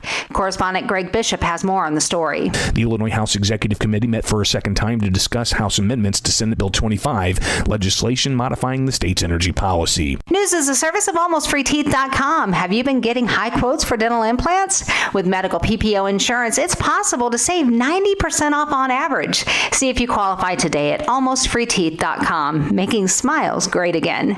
A check of the roads coming up in 2 minutes on AM 560 The Answer. Hugh Hewitt has a plan to fix health care. It's got to go through regular order. They got to talk about how to fix Obamacare, and when they fix Obamacare, they have to extend tax credits for those who are caught in Obamacare because they lost their job, they lost their plan, they didn't keep their doctor, they didn't keep their plan as President Obama promised. Obamacare is a nightmare and a disaster, but we don't want to leave people on the raft floating out to sea. The Hugh Hewitt Show, afternoons at 2, right before Sean Thompson at 4 on AM 560. The Answer. Wow. At the time of this being written, both gold and silver are up some 40%. That's 40% in just 1 year. In fact, this past year, gold has broken all-time historic records by hundreds of dollars an ounce. And unlike all other financial instruments used today, that historic record goes back thousands of years. In times like these, prices have never been better on most collector and gold coins. Fox Valley Coins in Naperville is trying to keep up with demand. So they're paying the most ever on not only most gold coins and bars, but also those old coin and paper money collections. They're especially looking for the scarcer dates and higher grade coins. Take advantage of the record high market price and our huge demand now, whether you're buying or selling, or just want to find out their worth. Fox Valley Coins is the place to go. Fox Valley Coins is on Route 59, just 1 light north of I-88 at the Naperville-Warrenville border. Family owned, integrity since 1981. Welcome back to Ask Hassellus. That big online store has special days with ridiculously low prices, so why don't you? We do. You do? When? Every day. Our 35 beds from the top 5 brands start at $393. Free next day delivery, too. Wow. Yeah. Plus, through Monday, get a free box spring or take an equal amount off an adjustable base. I guess you could say that now is a prime time to buy. Open 9 to 9. Find an employee-free showroom near you at Hassellus.com. Want to see if you could pay less in taxes? Try the quick and easy tax calculator at willsave.com. Yes, a free tax calculator. That's WILSAVE.com. Calculate how you could keep more of your hard-earned money and give less to Uncle Sam, especially in retirement. Get your free tax analysis today at willsave.com. And don't forget to tune in to Protecting Your Assets with Steve Shyman every Saturday morning at 8, right here on AM 560 The Answer. Ross Shaw talks about building income in retirement. You know, you can actually structure it in a way that have that $4,000 a month coming in the door every single month. So you don't have to look at the stock ticker and say, oh, the stock market's up today, stock market's down. You still got that $4,000 a month, and having that opportunity to take the vacations and do all the fun things in retirement that you always dreamed to do. Unleash your wealth, Saturday at 7 a.m. and 2 p.m. on AM 560, The Answer. Are you tired of tech headaches slowing your business down? Unique Computing Solutions has been the go-to IT team for businesses in Illinois and Northwest Indiana for nearly 30 years. Your systems should be running smoothly, your data secured, and your communications streamlined. Visit our website today at uniquecomputingsolutions.com. That's uniquecomputingsolutions.com. Your IT challenges solved. This is Carol Platt Liebau for townhall.com. It's impossible to turn on the news without hearing about alleged genocide in Gaza. In fact, there's an actual genocide happening in Nigeria, but since it doesn't involve Israel bashing, the legacy media doesn't seem to care. According to Nigeria-based civil society watchdog InterSociety, more than 7,000 Christians have been killed in Nigeria in 2025 alone. More than 125,000 have been slaughtered just since 2009. Nigeria has become the headquarters for 22 Islamic terror groups, including ISIS and Boko Haram. The attacks on Christians are said to be shocking, with men being murdered and the women kidnapped and brutally raped. It's time for the U.S. to designate Nigeria a country of particular concern, along with the economic sanctions and diplomatic measures that can entail. The genocide of Christians in Nigeria must end. I'm not going to tell you what to do with your money. You're an adult, right? But you should know, gold has increased over 80% in the past 2 years. Yeah, 80%. So if you think stuffing money under your mattress or riding the roller coaster of Wall Street is your retirement plan, well, I wouldn't want to be banking on that strategy. It's time to diversify your savings and retirement assets into physical metals like gold and silver. That's where Advantage Gold comes in. When you call 800-741-GOLD, we'll send you a free gold kit that explains how rolling over your IRA or 401k into gold could not only supercharge your retirement, but maybe even help preserve your sanity. And let's be real, when's the last time you ever heard someone say, "Hey, sell all your gold"? Exactly. Never. The number's simple. 800-741-4653. And if you can spell, even better, that's 800-741-GOLD. Always consult with your financial advisor before investing. Call 800-741-GOLD. If you want thick, healthy, gorgeous hair, then you need Hair Volume from New Nordic. Available online at Amazon and NewNordicUSA.com or in the hair care aisle at your local CVS. Taking a look at the roads from the Team Hatchburg Traffic Center, I'm Sue Aller. Inbound on the Eden from Lake Cook to Montrose, looking good at 15. Outbound is 14. The Kennedy inbound from O'Hare to the Burn interchange is 21 minutes. Outbound is 39. The Eisenhower inbound from Wolf to the Old Post Office is 19. Outbound is 20. Inbound Stevenson from the Tri-State to Lakeshore is 21. Outbound is 16. And inbound on the Dan Ryan from 95th to the Burn interchange is 21. Outbound is 17. And you want to stay local because the express lanes on the Dan Ryan are closed due to an accident between the Stevenson Expressway and 31st Street. This report is sponsored by ExpressPros.com. Exhausted with applying for jobs online and never hearing back? With Express Employment Professionals, experts in your community are dedicated to helping you find a job. With more than 870 locations, there's always an office in your area. Start at ExpressPros.com to find an office near you. Chicago's Morning Answer continues next, but now we check up your forecast from the National Weather Service. Today, expect sunny skies turning cloudy later with a chance of thunderstorms by late morning. It'll be very warm with a high of 83. Be cautious on the roads as rain may cause slippery conditions. Tonight, skies will remain cloudy with a few showers and a chance of thunderstorms. The low will be around 59. I'm meteorologist Jason Caterina on AM 560, The Answer.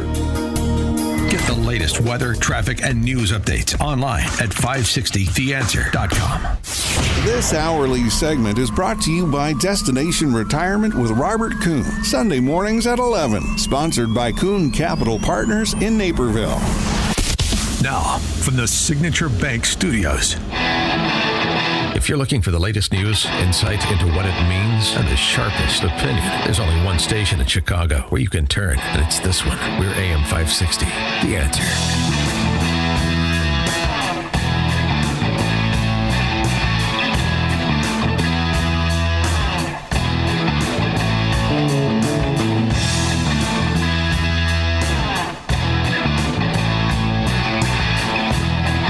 Top of the morning, Dan Proft here, following up on that deadly attack on a synagogue, at a synagogue in Manchester late last week. 35-year-old Syrian whose name is Jihad. Two people were killed. A number of others were injured. One of those who died appears to be the victim of friendly fire. Police opened fire against the attacker to try to prevent him from getting inside the synagogue, and they accidentally shot two people, one of whom who died. We also find out that the attacker was on bail after a rape arrest. That reporting from the BBC. For more on this and the larger implications for British and Western European society, as well as the discussion about anti-Semitism and peace in the Middle East, we're pleased to be joined by Brendan O'Neill, who's the chief political writer at Spiked and the author of After the Pogrom, 7 October, Israel and the Crisis of Civilization. Brendan, thanks for joining us. Appreciate it. Hi, how's it going? Good. So, give us sort of what additional background you think is important here with respect to this attack, and then, put it in context of what's going on in the UK, particularly since Keir Starmer has made rhetorical overtures about tightening things up with respect to illegal immigration and removing people in the UK illegally. But I'm not sure that we've heard anything that would be considered a work product to support that rhetoric. Yeah, I think this horrible attack really sums up all the problems facing modern Britain. Because firstly, this is a family of people who came here from Syria. They were given citizenship. They were given somewhere to live. They were given jobs. The father of the killer worked for our health service. They did pretty well for themselves in this country. And yet then they turned around and their son turned around and carried out this heinous attack on the peaceful Jews of Manchester. Absolutely sickening. And, the signs were there in this family that this family was not integrated and was not quite right. I mean, the father worked as a doctor, but he praised 7th of October. He praised that horrific, the worst act of anti-Semitic violence since the Holocaust. He sang the praises of the men who carried that out. He named his son Jihad. I mean, the clue is in the name. There was a point where the BBC was saying we can't be sure what the man's motive was. His name was Jihad, and he went to kill Jews. I think we can be pretty sure. Yeah. See if we can piece this together, right? Yeah, I think it's not that difficult. So it sums up the problems we face in this country, which is an absolute, not even a crisis of integration, but a complete collapse of integration, to such an extent that even the people we welcome into our country and provide with resources and a nice life, even they can turn around and be radicalized and be extremists and carry out the most heinous assaults on our citizens here, our Jewish citizens. So it really sums up that problem, and it shines a light on the issue of anti-Semitism in Britain, which has been growing exponentially since the 7th of October. It really has exploded, and this attack, I think, is horrific and shocking, but I have to say it's not surprising. And just a little bit more context to this that I think is instructive, too, about larger English culture, or at least the political culture there. So the week prior, we had a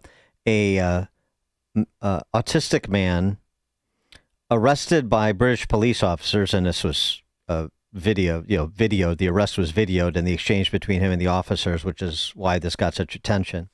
He was arrested because he shared a meme the month earlier on X, which read, F Hamas, F Palestine, F Islam, want to protest F off to a Muslim country and protest.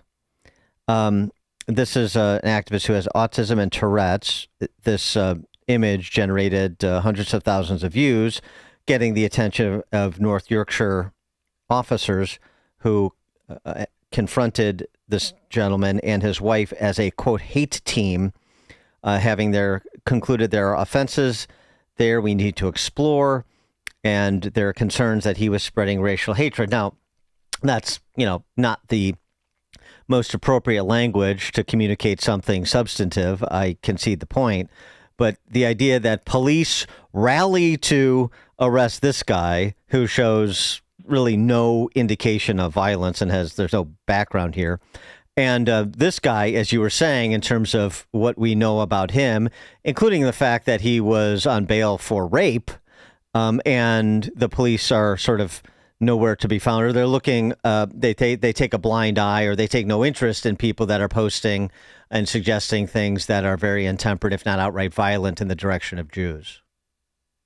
Yeah, absolutely right. In Britain, we currently have a government that is both tyrannical and incompetent. And that's a very lethal combination. Indeed. It's one minute they're like Big Brother from 1984. The next minute they're like the Keystone Cops. I mean, it's just from one ridiculous extreme to another. And the fact of the matter is we have a police forces across the UK who now seem more interested in policing tweets rather than policing the streets. And that's a serious problem. They get all excited about knocking on people's doors if they've said something untoward on the internet or made a rude joke or said something that the police think is racist or misogynistic, whatever. They are very happy to go around knocking on those people's doors and in some cases actually arresting them. And they don't seem capable of keeping an eye on the growth of Islamic extremism and the fact that there are significant numbers of people in our midst who are not only saying anti-Semitic things, but planning anti-Semitic acts. So the state is really letting us down on all fronts. It's interfering where it's not welcome, which is in the realm of speech, and it's not doing enough in the realm where it should be very active, which is, terrorism and racist violence and so on. But the truth of the matter is that, there have been these protests against Israel every weekend in this country since the 7th of October for the past 2 years. And they have been, I'm afraid to say, orgies of anti-Semitism. There has been open anti-Semitism on those demonstrations. People have chanted for the return of the army of Muhammad to come and kill all the Jews. People have compared Jews to Nazis. They have screamed about destroying the Jewish state.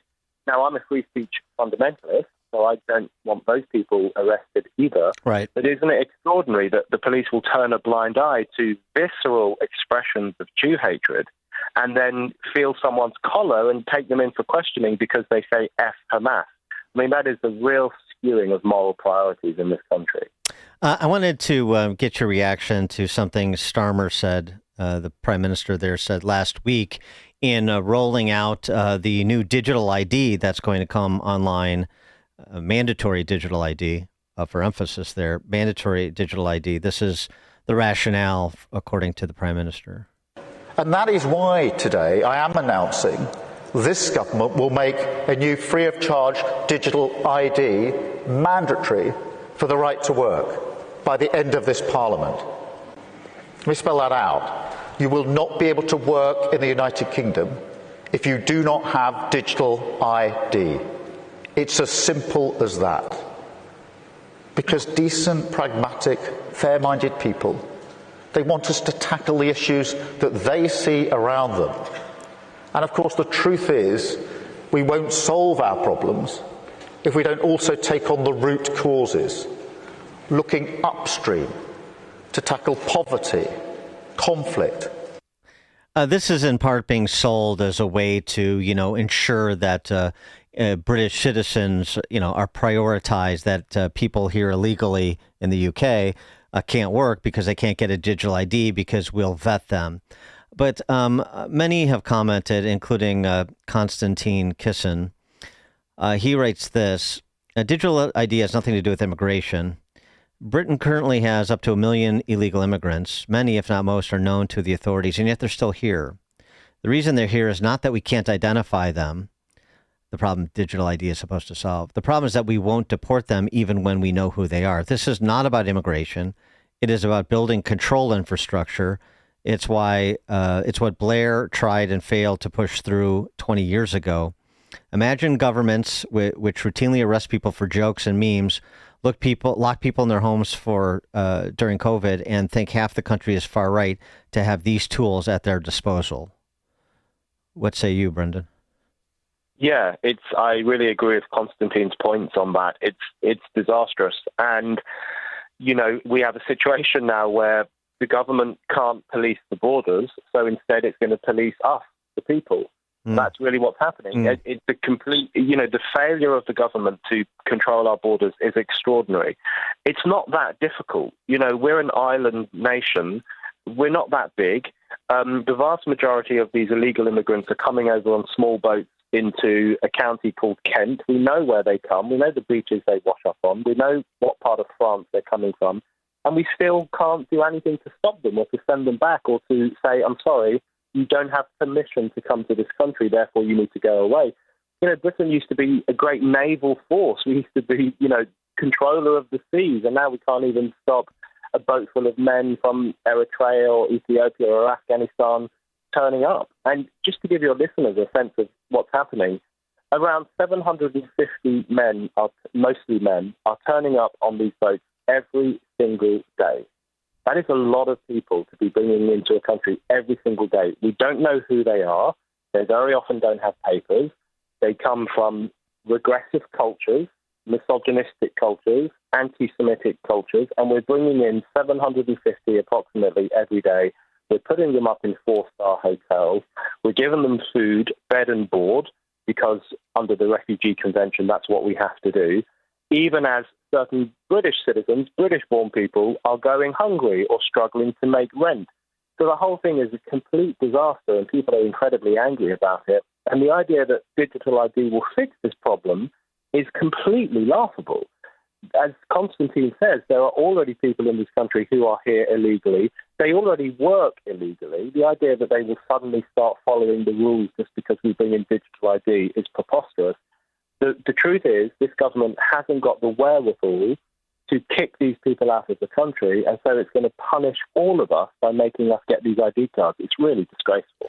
And so, going back to what I asked at the opening, the answer sounds overwhelmingly clear, which is that Starmer is making noise in the direction of sort of putting British citizens first, if I could borrow a phrase. But he's not serious about it. It's just that it's rhetorical overtures that are intended to misdirect and create misunderstanding about what his actual interest is, or Labour Party's actual interest, which is that control infrastructure that Konstantin Kisin referenced. Yeah, the issue is that Starmer is the worst prime minister we could have at this very moment in time, and there's a reason he is the most unpopular prime minister of modern times, according to all the polls. It's because ordinary people in Britain are crying out for tougher border control. So they don't want an end to immigration. They're quite happy with the idea that people should come to Britain to work and whatever, but they want controls on immigration. They don't want 900,000 people a year, which is what happened last year. 900,000 people came to this country, which is a population the size of Leeds, and Leeds is a pretty big city in the north of England. They don't want that. That's unsustainable. But Starmer is the worst person to be able to tackle any of this, because his background is he's a human rights lawyer. He's very much in the globalist club. He once said he prefers going to Davos, the World Economic Forum in Davos. He prefers that to Westminster. So he prefers to rub shoulders in clink glasses with the gold-collared superclass, rather than to have to represent his stupid little constituents in Westminster.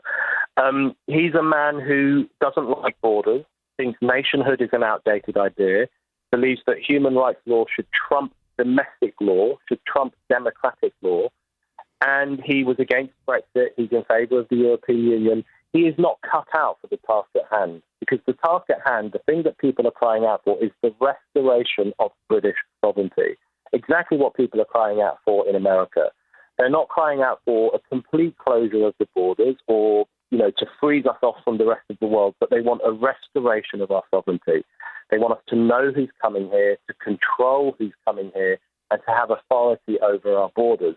That's not too much to ask for, but it's not something that Starmer is capable of delivering. Well, and it's something they've been clamoring for ever since Brexit, it seems to me. I know Conservatives were a huge disappointment, and so they got punished at the ballot box. But what happens now? It doesn't seem like anything has changed in terms of the general attitude of the British electorate over the last decade. They just can't seem to find anybody who really wants to represent their interests other than perhaps Nigel Farage.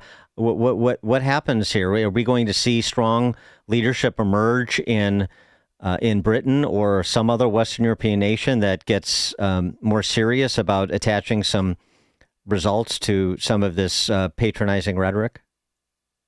I think so, yes. You know, the populist spirit has not gone away. I mean, it really started with Brexit. Brexit was a real turning point. And I hope I don't sound too Anglo-centric when I say that I think Brexit even inspired the rise of the Trump movement in America, and it certainly inspired the rise of populist movements across Europe, because it was a complete shock to the political system when people of Britain said no to the European Union, when we voted to leave the European Union. No one expected that to happen. The political class was completely horrified. It was an earthquake in modern European politics. And the idea that hunger for a more serious democracy and for people to be treated properly, the idea that hunger would just disappear and we would all go back to nodding along to our technocratic ruling class, that is a complete fantasy. That populist desire is still out there, and that's one reason lots of people are turning towards Nigel Farage, as you say, and his party, Reform UK.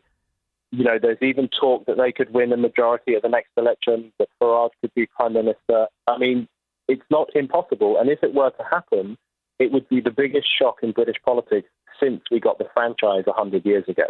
It would really be a revolution in politics in this country, and that's how much people are really annoyed with the technocratic rulers, the globalist system, the post-borders ideology, the post-nation ideology, the entire edifice of wokeness. They are sick and tired of all of it, and they're willing to take a punt on Farage if he promises to dismantle some of this stuff. Brendan O'Neill is the chief political writer at Spiked Online, author of After the Pogrom, 7 October, Israel and the Crisis of Civilization. Brendan O'Neill, thank you as always. Appreciate it. Thank you. And Brendan joined us on the Turnkey.Pro answer line. The stories you need to know to start your day.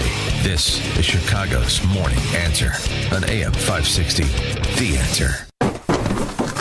You okay down there? I tripped over old china boxes in the basement, and now I'm stuck behind the ping pong table we never use. I'm coming to the rescue, if I can find you.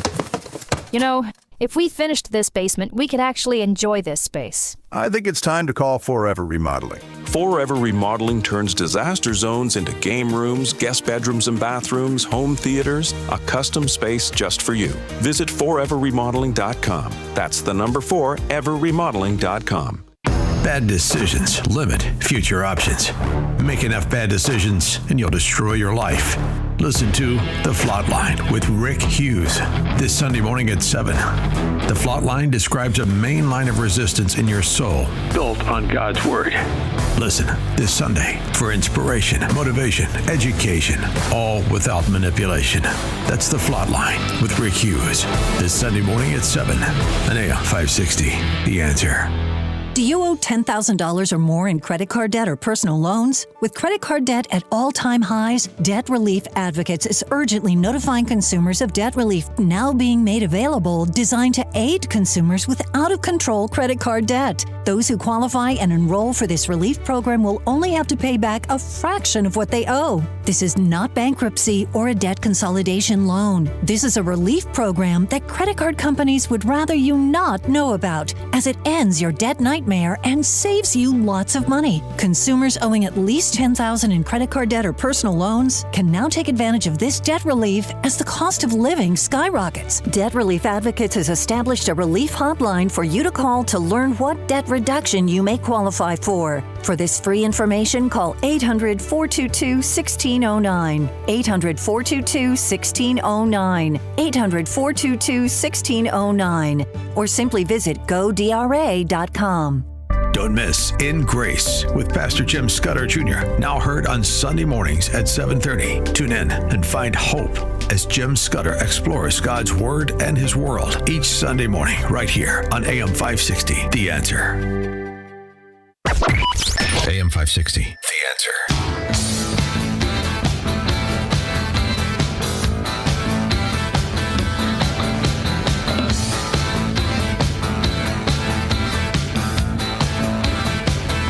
All right, coming up at 7:07, we'll talk to Stephen Bucci, our weekly conversation with Stephen Bucci about the Chinese Communist Party attack, as well as the prospects for peace in the Middle East, where that process is. Marco Rubio opined on it over the weekend.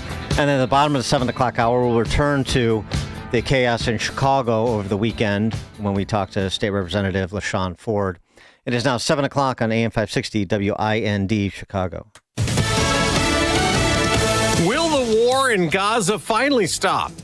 I'm Dave Anthony, Fox News. We are the closest we have been in a very long time to having no hostages held by Hamas, either living or deceased. Secretary of State Marco Rubio also tells Fox News Sunday trying to rebuild Gaza will be another big challenge as Israel and Hamas hold indirect talks today in Egypt, considering President Trump's ceasefire plan. President Trump really is keeping the pressure on all sides of the negotiators, telling them he expects the hostages to be released in a matter of days and that speed is of the essence. Now, one potential problem in the Trump plan could come in phase 2 if Hamas refuses to disarm. Fox's Steve Harrigan in Tel Aviv. The president went to Norfolk, Virginia to celebrate the Navy's 250th birthday. No matter where you go, no matter what you even think about, there's nothing like the fighting force that we have. The president wants to send troops to Portland, which he told reporters is burning as protests continue over his immigration raids, but so far he can't. A federal judge over the weekend, who was appointed by President Trump, blocked the president's efforts to deploy National Guard troops. These troops would come from Oregon as well as other states, including Texas and California. Now, this is a temporary ruling, but no doubt a setback for the White House and its efforts to address what it says is an outrageous, unlawful, and dangerous situation. Fox's Mark Meredith at the White House. It is day 6 of the shutdown, so hundreds of thousands of federal workers remain off the job. House Speaker Mike Johnson tells Fox they need a few more Democrats in the Senate will come to their senses and join Republicans to open this government. And the Senate plans another vote this afternoon, but Democratic Senate leader Chuck Schumer tells CBS Face the Nation he's more interested in protecting the Epstein files than protecting the American people from the health care crisis. Democrats demand provisions in the funding bill to roll back changes in Medicaid and Obamacare coverage Republicans passed earlier this year. 2 Americans and a Japanese scientist are sharing the Nobel Prize for Medicine, honored today for their work on our immune systems, leading to cancer and other disease treatments. America's listening to Fox News.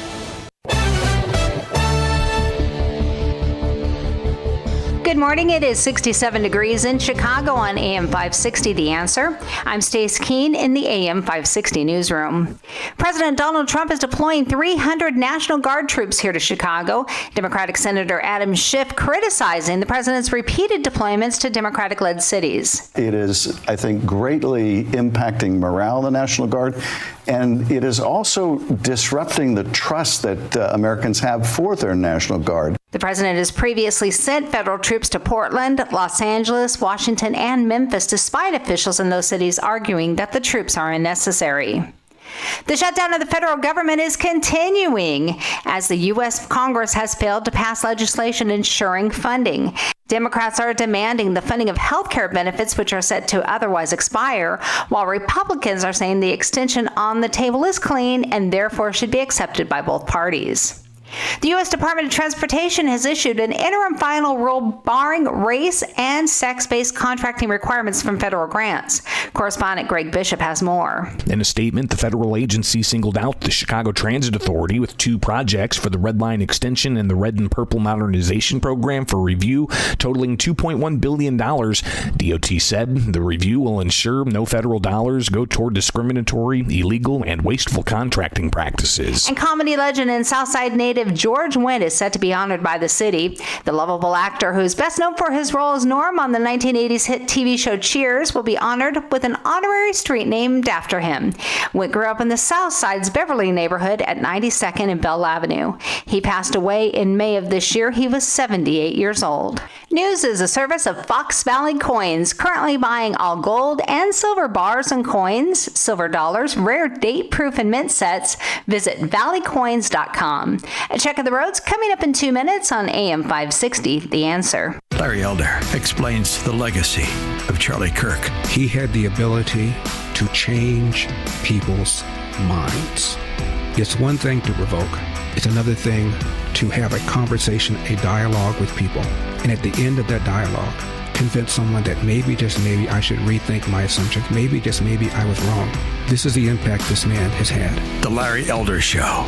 Weeknights at 8, right before Sean Hannity at 10 on AM 560. The Answer. We all know the importance of good daily habits, whether it's getting your steps in, stretching those limbs, or eating right. Doing it on the regular is key. That's why if you're dealing with everyday aches and pain, it's time to bring Relief Factor into your routine. Relief Factor is a daily supplement that fights pain naturally. Developed by doctors, Relief Factor uses a special formula of 4 natural ingredients. Relief Factor doesn't just mask pain, it helps reduce or even eliminate it. In fact, the longer you take it, the more effective it is. So call 1-800-4-RELIEF and try their 3-week quick start for only $19.95. That's less than $1 a day. Simply call 1-800-4-RELIEF. That's 1-800-4-RELIEF. Wherever you're having pain, don't let it keep you from living the life you want. Make Relief Factor part of your daily routine. Go to ReliefFactor.com or call 1-800-4-RELIEF. That's 1-800-4-RELIEF.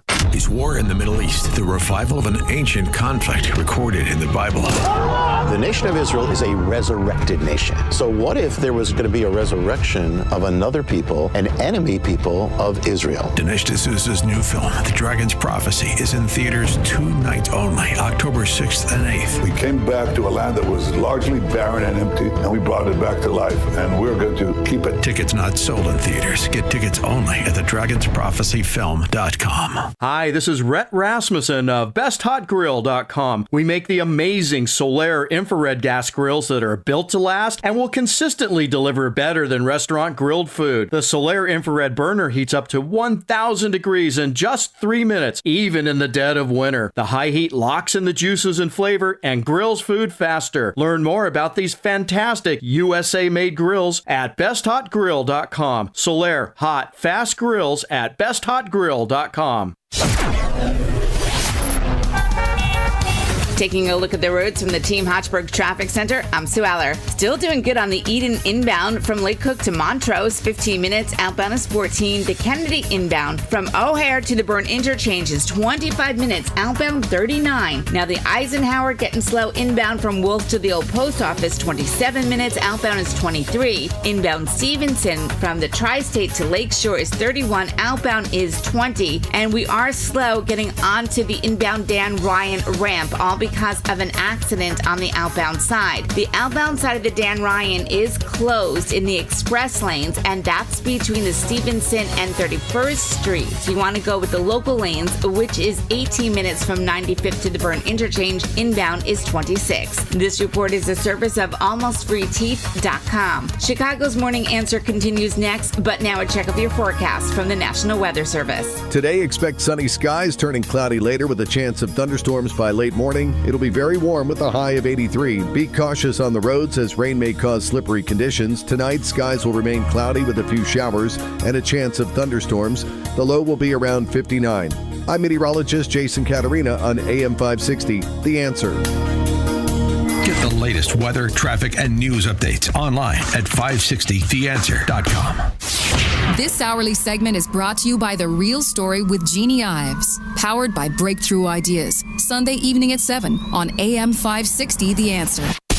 Now, from the Signature Bank Studios, this is Chicago's Morning Answer with Dan Proft on AM 560 The Answer.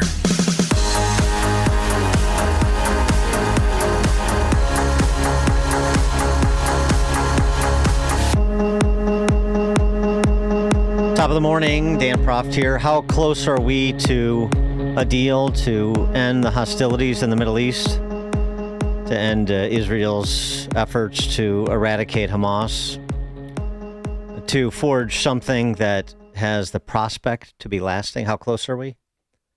Well, first things first, we want to get the hostages out, all the hostages released. That's a priority, even if we can't get it all done. That's something that's imperative. Marco Rubio was on Meet the Press over the weekend.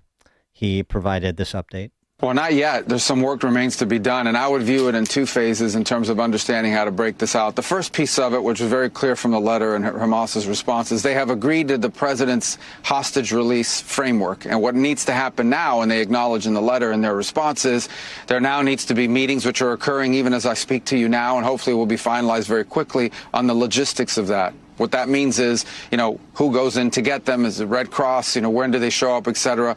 What place are they going to be? And the conditions have to be created for that to happen. You can't have bombs going off and fighting going on in the middle of this exchange. So that's piece one. The second, and we want to see that happen as soon as possible. All 48 hostages, both living and deceased. And there's some need to be released. And there's some logistical challenges to that we'll have to work through. But that work is happening even as I speak to you this very moment. The second part of it's even harder, and that is the long-term piece. What happens after Israel pulls back to the yellow line and potentially beyond that as this thing develops? How do you create this Palestinian technocratic leadership that's not Hamas, that's not terrorists, and with the help of the international community?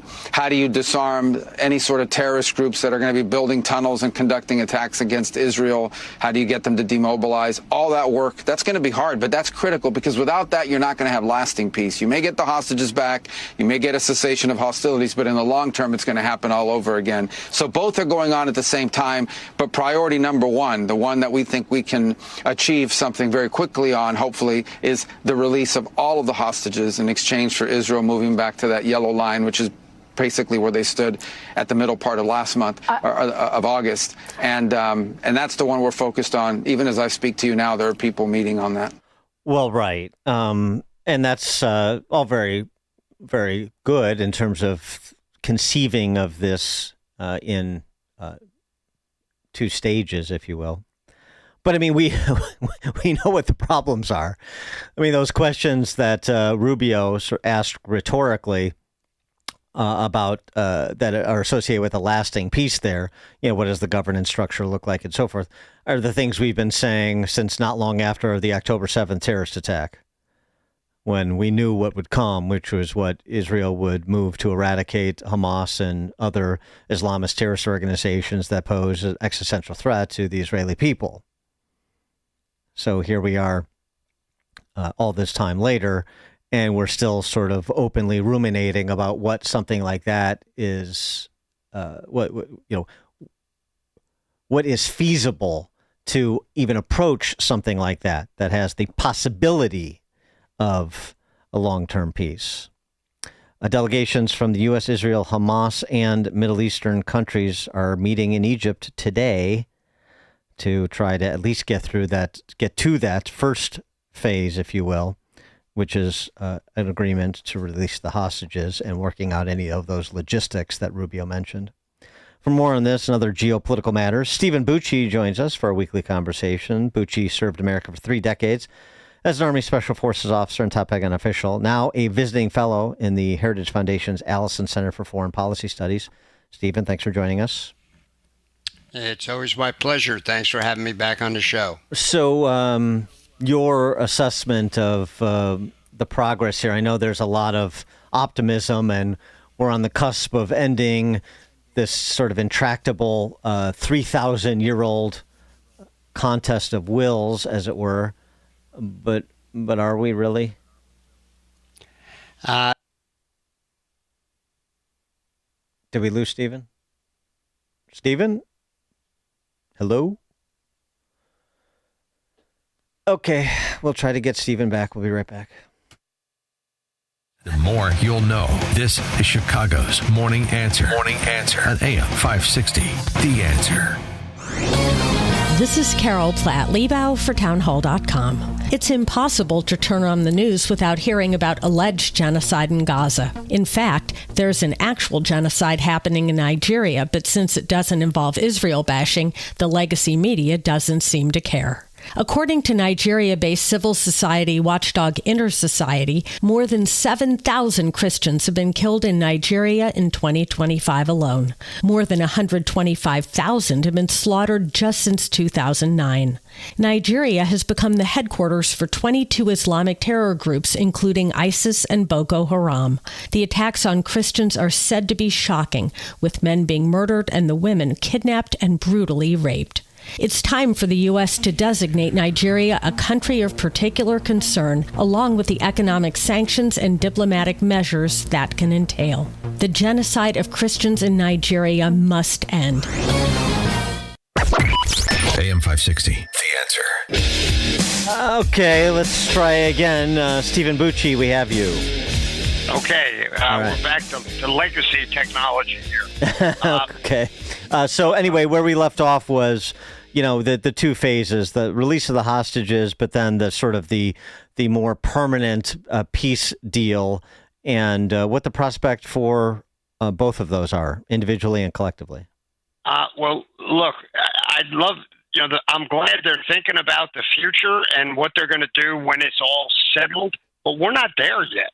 Hamas is still fiddling around. They're refusing to let go of all the hostages. They keep trying to, get, because they know they've got the sympathy of the Western European countries. They know they've got considerable sympathy here in America on our campuses. And they're still playing around, hoping against hope that the Israelis are not going to finish them off. And I mean, my personal opinion, I think President Trump ought to say, sorry, Hamas, you had your 72 hours. Israel finished the deal.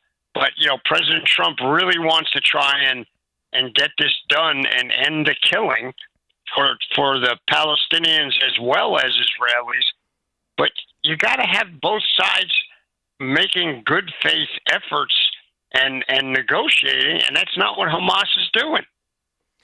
And so, if he were to say that, then is he worried that then fractures this coalition that includes so many Middle Eastern majority Arab countries that are facilitating the hostages that have been released so far, and maybe the full complement of hostages being released, even if you can't get to the second phase, that this is needed in order to get the hostages.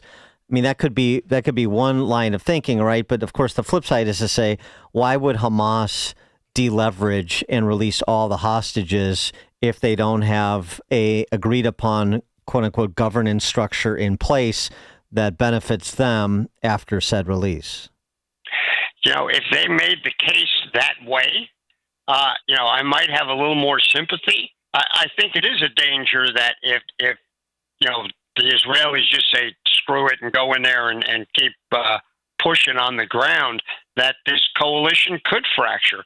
But, I don't think Hamas is doing it because this is the right thing to do to get their negotiating. Hamas is just doing this in bad faith. Mm-hmm. They are not being serious about this because they just keep hoping that, that the loony left across the Western world is going to rescue them yet again and make Israel pay the price for this stuff rather than the people who started it. But we're one day away from the second anniversary of October 7th. Right. And, let's not forget who started this war. Everybody is still focused like Israel precipitated all this. That's nutty. Well, is Hamas at the table because they're under political pressure from those same countries that they, for example, if they don't play ball and if they don't release some and maybe even all of the hostages, then they risk things like their safe haven in Qatar? I hope that the Qataris and the other Arab countries that are involved are making that point to the Palestinians, but I'm not sure it is. None of us know for sure what they're saying behind the scenes on that side. The Qataris for a long time, it was pretty clear they were saying, well, don't give up all the hostages yet. you can still get more if you hold out. I don't know if they're still saying that stuff to them. The Qataris have not shown themselves to be excessively good partners in this either. The fact that they were sheltering all the Hamas leaders for all this time under, pretty palatial digs, doesn't exactly mark them as an honest broker between Israel and Hamas.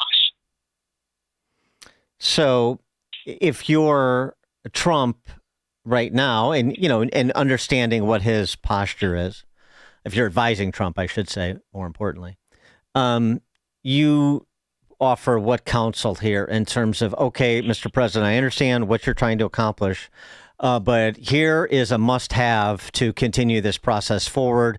And if we don't get it, then we're basically back to something that you posted on Truth Social months ago, which is that was your last chance, and now you have exhausted the chances I can give you, and Israel is going to do what Israel is going to do. I think unless President Trump wants to put his integrity at risk and turn into a Macron kind of figure and go, well, we said 72 hours, but we're going to give you another 72 hours. Well, maybe we'll give you another 48 after that. After a while, he starts looking impotent, and his opposition here in the United States will be all over that, that he's not following through on what he's promised. And that will not work with people like Hamas. You give them an inch, they're going to take a mile, to use the cliche, but that's exactly what they do. And if you give them any flexibility at all, they'll, they don't care. So they don't care that there's people being killed. No, clearly, but I mean, so the must-have, if you're Trump, if you're advising Trump, you say we in this first phase, what is it we have to have? We have to have all the hostages released, or it is open season on Hamas, or what is the must-have? Is that it? That is the advice I would give. Either they give up all the hostages, or it's open season on Hamas. Israel will continue to try and minimize civilian casualties, but we're coming after you, Hamas. And sorry, you missed the bus, and your opportunity is gone. And I'll be willing to bet that after a little bit of that, they'll be coming back to the table, trying to get back to the deal that's on the table right now. I wanted to turn our attention to that much anticipated meeting of the generals last week. We sort of previewed it. We discussed it in preview. Now let's do a bit of a postmortem. Peggy Noonan did in the Wall Street Journal this weekend. She did not exactly give high marks to Secretary of War Pete Hegseth. She also used some, of course, unnamed former generals to do some of her bidding. This is what Peggy Noonan wrote. Hegseth, his unprecedented extravaganza in which he summoned hundreds of generals and admirals from around the world to Quantico to listen to him speak, shouldn't be lost amid the government shutdown. It was, as a former general said by phone, just flat out bizarre. It was embarrassing to watch. He made everyone in the audience look smaller, which made their profession look smaller. How does that help America? She caricatured him as posing with the giant American flag behind him like George C. Scott and Patton. Only Scott delivered a great speech. Hegseth gave a TED Talk, a weirdly self-referential one. He paced the stage like a strutting, jellied bantam, like an amped-up actor with rehearsed gestures and expressions and voice shifts. Another retired general sighed on the phone to Peggy Noonan, allegedly, and said, I would like you to note that his hero, Norman Schwarzkopf, was fat, and George Patton wasn't exactly a gazelle. I guess not happy about the reference to fat generals. Now, she goes on to say Hegseth is right about woke progressive policies that have no place in a merit-based military, but this was the wrong way to deliver that message. Your review of Hegseth's performance against the backdrop of those criticisms? Well, I would offer that there's a well of a lot of people who are colonels down to not the most junior enlisted people, because the most junior enlisted people are upset that they're not going to be able to have ponytails and big fingernails anymore. But that chunk in the middle, which, by the way, is the biggest chunk of the professional part of the military, far more so than the retired generals and all this other stuff, all of us basically said, this is just going back to the way we've done things before. Mm-hmm. And, gee, we're sorry the generals got their butts chewed like they do to everybody else on a continual basis. They're just not used to that. I saw the same thing then when I worked for Secretary Rumsfeld, and suddenly generals who were constantly making demands for specific answers and all the background information from all of their subordinates, when they got asked the same thing by Secretary Rumsfeld, said, well, this is just unprofessional and we shouldn't be treated this way. Well, I'm sorry, he's your boss. And if you don't like his style, that's tough. Get over it and grow up. You're still a subordinate, Mr. General, Mr. Admiral. And if the Secretary of War, who was appointed by the president, who was elected by the American people, says this is the way we're going to do it, your only options are to say yes, sir, or to retire, because you can't deal with the fact of who the American people put in charge of our government. So I don't have, look, Hegseth is not totally my style, but nothing he said in that meeting is out of line, is some bizarre direction he's taken us, other than back to where we were when we had our highest level of fighting proficiency. And whoever that one general was that said, Norm Schwarzkopf was fat, they're right. He shouldn't have been fat either. So if the generals who can't pass the PT test right now can't do it, well, then I'd like to see why they're beating up their subordinates when they come up short on the PT tests. Yeah, right. I mean, I definitely think probably some military mandarins in the audience did not appreciate phrases like chairborne rangers. But there was, like you said, even if Pete Hegseth isn't your style, the reaction shouldn't be, how dare you call me fat? The reaction, it seems to me, should be, that's not the way I would have done it, maybe. But in terms of what he's saying about how far off mission we got with all of this, political zeitgeist of the day silliness. I mean, we have to, as you said, reset and get back to what we're supposed to be doing here and be hyper-focused on what we're supposed to be doing. And all that was a formal resetting of it that he's sort of done a piecemeal rhetorically since January or February of this year. Now he did it sort of comprehensively with everybody in the audience to hear the same message and to generate the same discussion. And so that's how it's going to be. I wonder what sort of percentage of those in attendance do you think will bristle at what was presented, or it maybe even formally retire? Like, how much of a house cleaning is required there?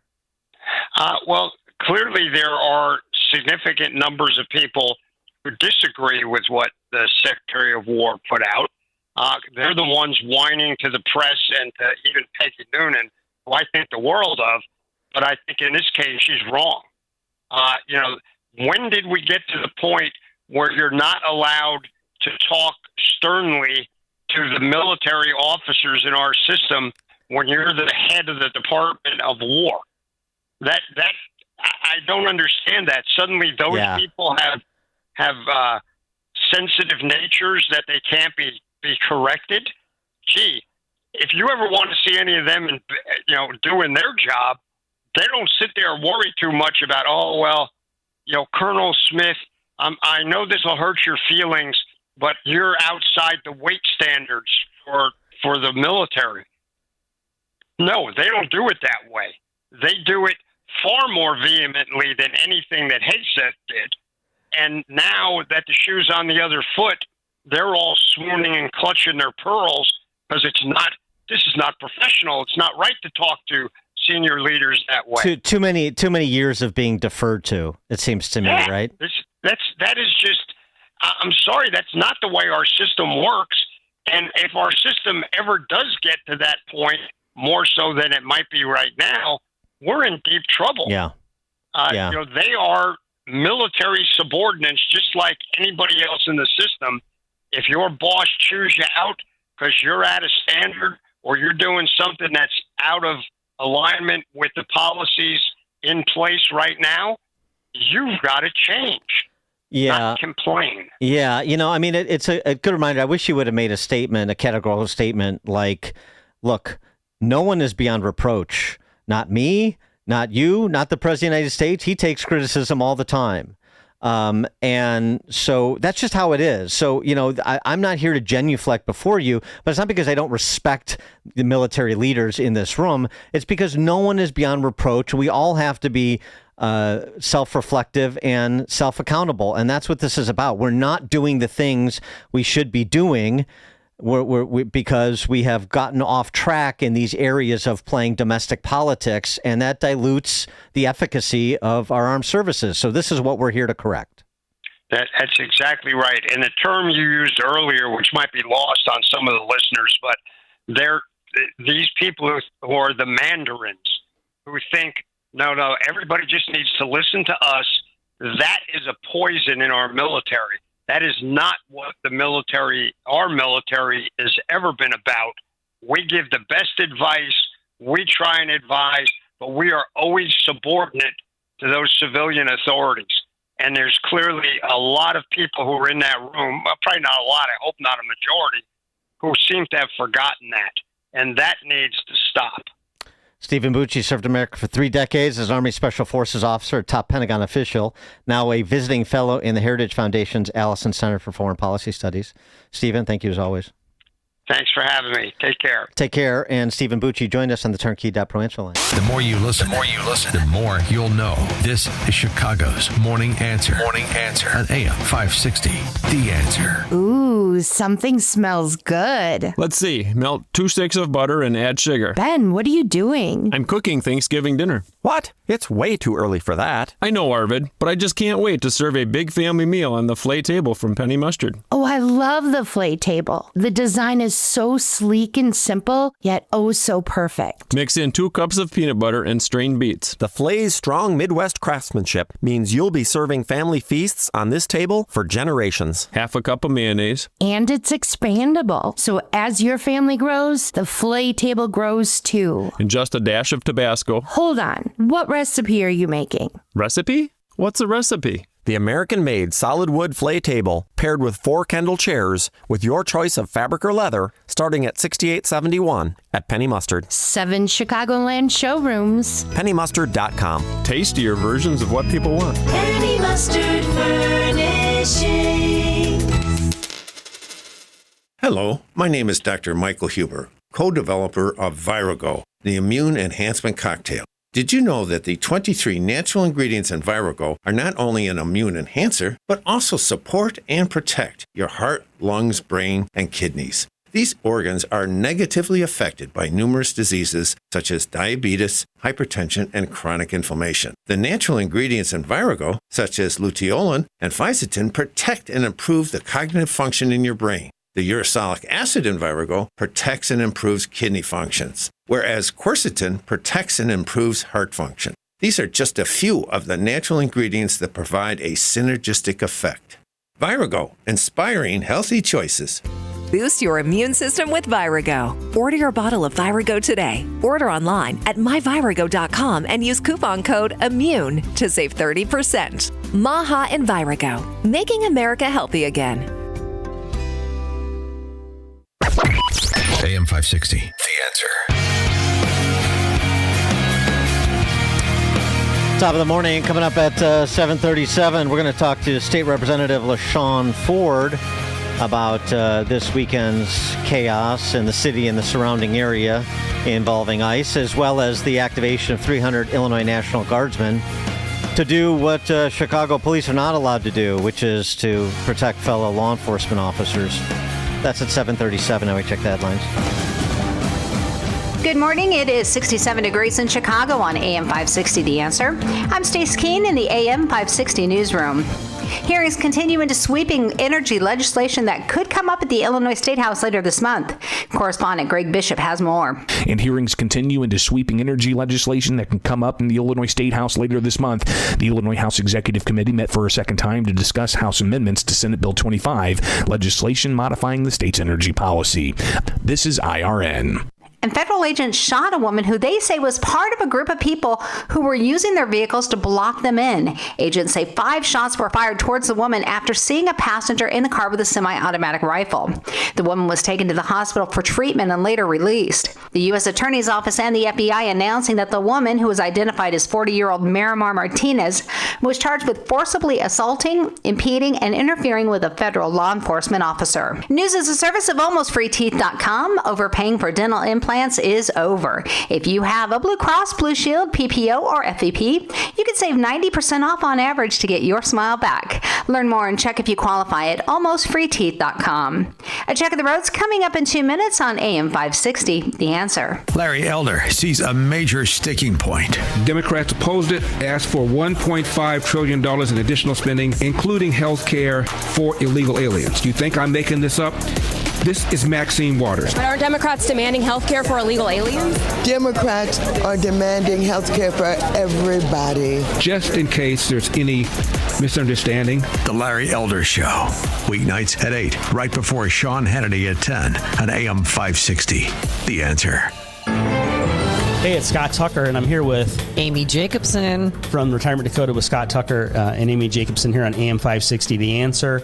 Now, I'm a financial advisor, and Amy's the co-host for our program. You know, Amy, recently President Trump signed the One Big Beautiful Bill Act.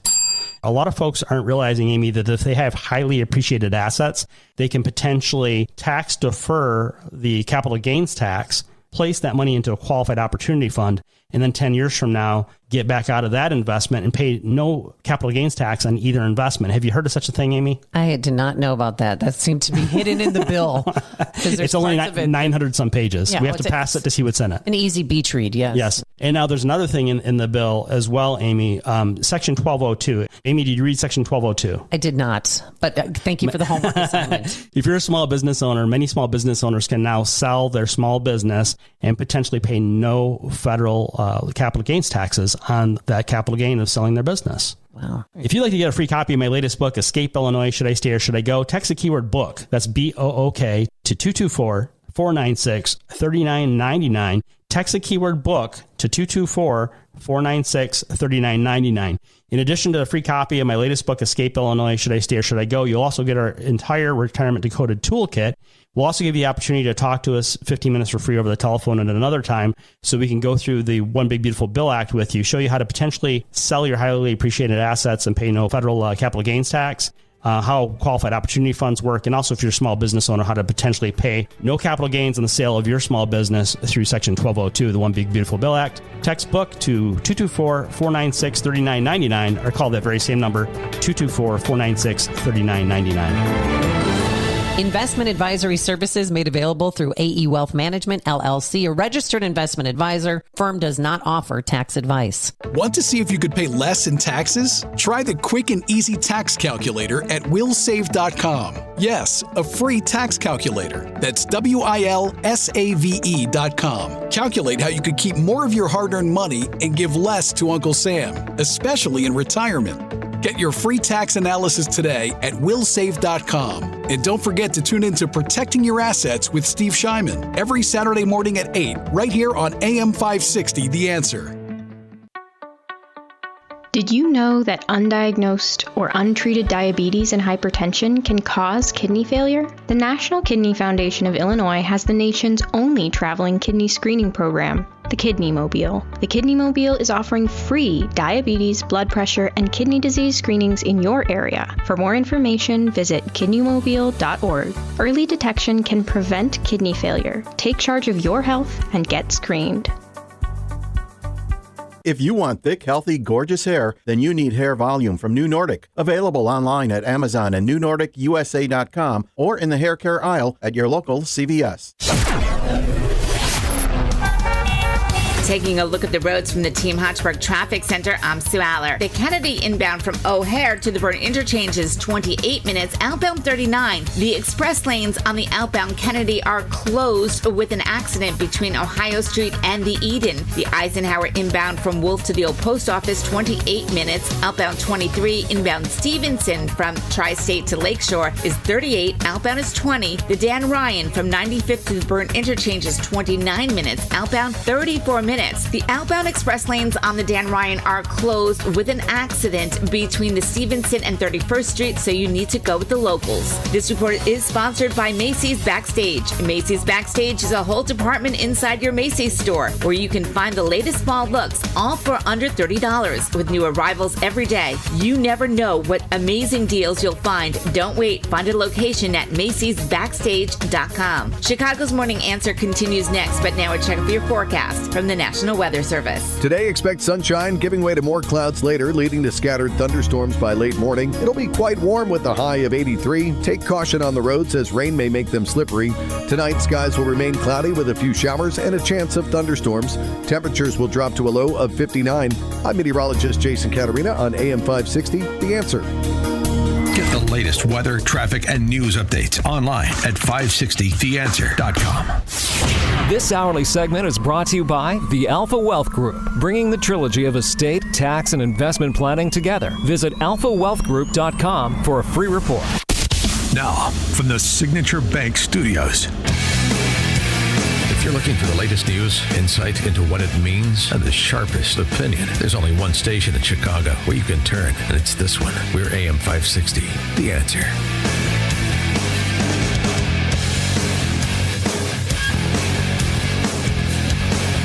Top of the morning, Dan Proft here. BLM Brendan Johnson, the mayor of Chicago, making the rounds over the weekend on the Sunday talkies, as did Governor Spalding, a.k.a. Jelly Belly, a.k.a. Pritzker.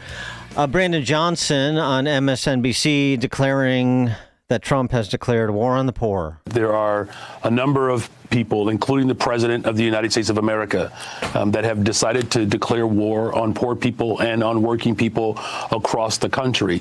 And this raid that you are describing was on the south side of Chicago, where black folks live. And it is evident that this is not about safety. It's not about deportation. This is about the President of the United States of America and his kind that are looking to stoke and foment chaos and fear within our streets of cities across America. But we're going to remain firm and we're going to fight back against this tyranny. Tyranny, yeah.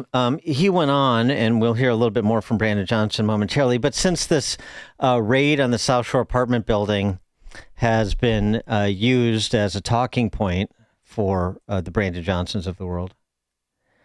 Over the weekend, CW Chicago reported social media videos posted roughly 3 weeks before the raid showed extensive flooding on the building's first and second floors, doors kicked off their frames, squatters occupying abandoned units, and tenants running extension cords down hallways and along the exterior to reach working outlets. Building inspectors visited the property 2 weeks before the raid, so they were aware that people, including children, were living in unsafe and unhealthy conditions in a building plagued by illegal activity. The way this was presented by BLM Brandon and Pritzker, who tweeted about this and used this as the basis to call ICE, 20,000 ICE agents racist, because that's what he said. ICE is just targeting non-whites for no reason.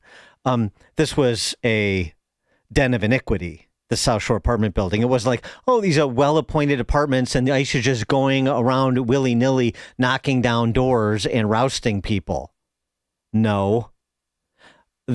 All the people that are so committed to being the providers for the poor and working people allow this den of iniquity to go undealt with, as said here in the reporting and the videos that support it, an unsafe environment, unhealthy environment. The great vanguard, BLM Brandon and company. But you know what they're doing. You know he's got to go back to it. If it's not Nixon, he goes all the way back. What's happening now with this ICE surge in resources in Chicago backed by 300 Illinois National Guardsmen, because Chicago police have been told to stand down when federal law enforcement officers are under siege by these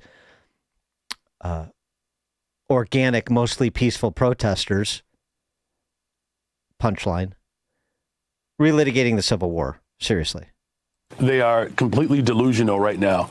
And what they are promulgating in this particular moment are not just unconstitutional measures, but they're dangerous and reckless, and it's antithetical to who we are as a nation. You know, what I've done in the city of Chicago, I've signed 2 sweeping executive orders, one to make sure that the residents of this city know their rights and that there's real clear engagement with our law enforcement, not wearing any masks, being identifiable, and being also very clear about protecting the rights of all of our residents. The second thing is we made sure that we're protecting the right to protest. This is something that's fundamental to our democracy. The peacefully assembling of individuals to petition their government to do right by the people of this nation is something that is fundamental, and it's part of the bedrock of our nation.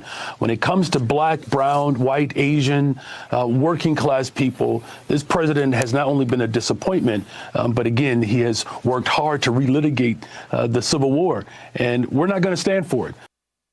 I don't even know what that means. Relitigate the Civil War. I honestly, I don't know what he's referencing, but neither does he, so I'm in good company.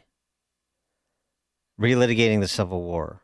By the way, we did not need an executive order from the mayor of Chicago to reestablish people's First Amendment rights to lodge grievances with their government.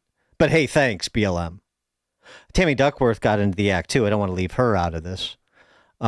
She said this. Have you seen any evidence of what Stephen Miller is describing here in terms of organization and targeting of federal agents? No, not at all. It's simply not happening. It's not happening. We had it happen at least twice this weekend with individuals who use their vehicles as weapons targeting ICE officers.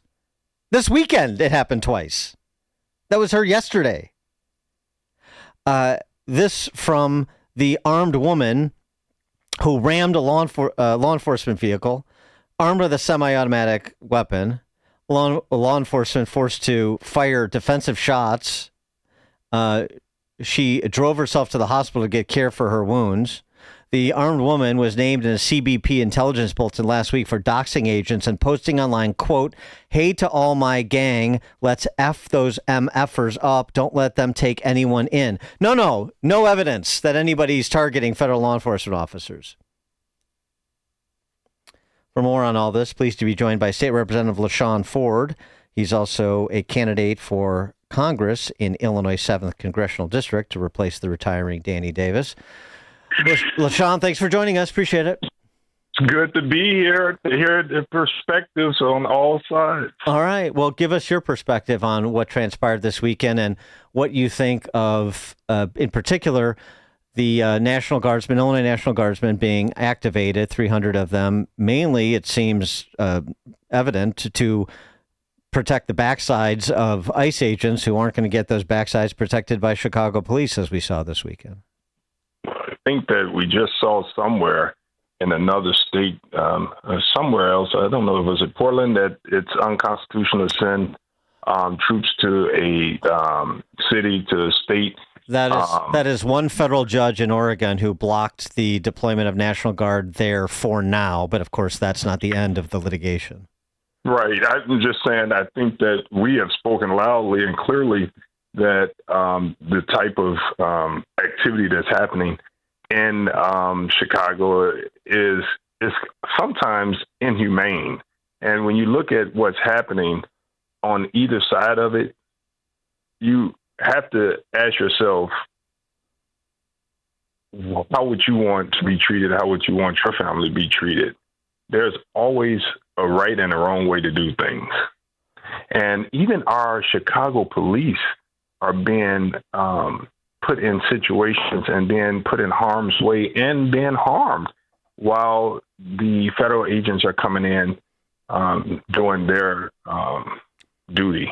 Well, So, I guess the predicate question would be, do you think it is right and proper for ICE agents to enforce federal immigration law and remove people who are here illegally, particularly those that pose public safety threats? Well, the problem is if they were really targeting only, I mean, we're talking about the federal government that has the intel on everybody that's in this country. So they know who they are, they know where they're at, but how do you find people that are Americans being attacked by these ICE agents and being detained? That's a problem. Oh, okay, but my question was, should ICE be here enforcing federal immigration law, though? Yes or no? Well, I think that everyone wants us to get the criminals out, and I don't think everyone does. Well, I want the criminals that are causing problems in our city, in our state, to be removed from our city and our state. Okay. But I think that it's clear that the state police, the Chicago police, and the Cook County Sheriff would actually help serve those warrants and help pick those people up. And so we don't see that, and it's been causing a little problem. Well, the local police won't do any of that because that's what a sanctuary city, county, state is all about. The local police are not going to aid and abet federal law enforcement enforcing immigration law in any way, shape, or form. And we saw that this weekend when the police backup that was called for was called off. There was a stand-down order given to police that were responding to federal law enforcement officers that were under siege. So you're not getting any cooperation by law enforcement and that local law enforcement, and that's at the behest of the political leadership of Brandon Johnson, Preckwinkle, Pritzker, your party at the state level. That's what's happening, isn't it? Well, I know from conversations that the governor has had and the mayor, no one said that they did not want to get those violent criminals out of our city. Yeah, but they're not allowing federal local law enforcement to cooperate with the feds under any circumstances. Well, I think that if the federal government really wanted to cooperate, I think that it makes sense that you come in and tell the local police, look, we have people that we need to help get out of your city. I just don't know how we think that it's right to just have someone come into a city and a state and cause problems even for our local police. I've seen our local police under stress. Well, who's causing the problem? Is it the people that are attacking ICE officers, or is it the ICE officers? Who's the problem? I'm not going to point the finger, but I know that this situation that's going on, it should be corrected, and it should be directed at the criminals and American citizens and people that are in this country that's not causing problems. Should not be attacked by this situation. And we see it. You talk about collateral consequences. I mean, we have a federal government, as I said, that actually have the ability to do surgical removals, but that's not happening. Well, I mean, it's not quite as easy. Well, first of all, it's not quite as easy as I think you're saying it is, given the number of people that were allowed into this country over the last 4 years, the previous administration. And we don't know who they're. I mean, look, they're looking for more than 100,000 unaccompanied minors. They found almost 30,000 of the between 100 and 200,000. They don't even know. And, I don't know that it's as easy as you think when you're talking about the volume of people we're talking about spread across this country, number one. And number two, the people, so people who are here illegally, who are caught up when ICE agents are looking for somebody who's here illegally and a public safety threat, because they only broke the law of being here illegally, that ICE should leave them alone. They're sort of granted immunity from law enforcement because they haven't committed an additional crime in addition to being here illegally. Is that your view? Well, now you're talking about doing something with our immigration policy. This is not an immigration procedure. This is a criminal attack. Or I would not say a criminal attack, but this is a surgical removal of people it's not dealing with the immigration problem. So my thought is, if we wanted to be in the fight to remove criminals, I believe that the governor and the mayor would support that. But there's no. I mean, there's explicit evidence that they wouldn't support that because they've said they wouldn't support it. They want. He went to ICE out. They said they want ICE out of Chicago. How much clearer can you be? Well, the police, Chicago police, want ICE out of Chicago. Oh, I don't know about that. People in Broadview want ICE out of Chicago. This is causing havoc on our businesses. This is causing havoc on communities. It's causing havoc on our city. So lawlessness is stability, but law enforcement is havoc. I'm all for getting rid of the people that are bringing drugs into our community, that's causing problems in our community. I could say that over and over. But not the people that are just here illegally. Not those people. Look, we have a problem in this country with immigration. And so when I hear the president speak, he speaks about he's coming to get criminals. He didn't say that I'm coming to get people that are here on visas. Well, that's not what he's saying. And I'm seeing people that are here on visas, college students that's under attack, under siege. I see working families that have the right to be here based on their papers under siege. That's the problem. Well, they're not being attacked unless those visas are expired and they're in violation. No. There are some that have called my office that are here legally with their papers that have been detained. Okay. And now what happens, they have to get a lawyer, they have to fight to prove their points, and they disrupt the whole family. Okay, so let's stipulate that people that are here legally should be allowed to stay. Okay, people that are here not legally, should they be allowed to stay? I think we have an immigration problem in this country, and I think we need to fix it. And what I'm saying, the president's message has to be clear. If his message is, I'm coming to get every person that's here illegally, then say that. And make sure that the message is clear. But he's telling us that his fight is to get the people that are dangerous to America out. And what we're seeing children being taken out of schools. We're seeing children being ripped away from their families. What schools? What schools have children been taken out of in Chicago? I don't have the school names, but children are being taken away from their families, and working men and women are being taken away from their families. Well, I mean, just a point of order. I'm all for it. I'm all for removing people that cause problems in our communities. Well, just a point of order. I mean, Tom Homan, if he said it once, he said it 1,000 times, that, look, when we're doing operations in neighborhoods that we're being compelled to do in sanctuary states because they won't cooperate, we can't do anything at the jails because they won't cooperate, which would be easier and safer for everybody. But if we're doing operations in the community and we run across somebody who is here illegally, I'm not going to turn a blind eye to that. We're not going to turn a blind eye to that because that's enforcement of the law.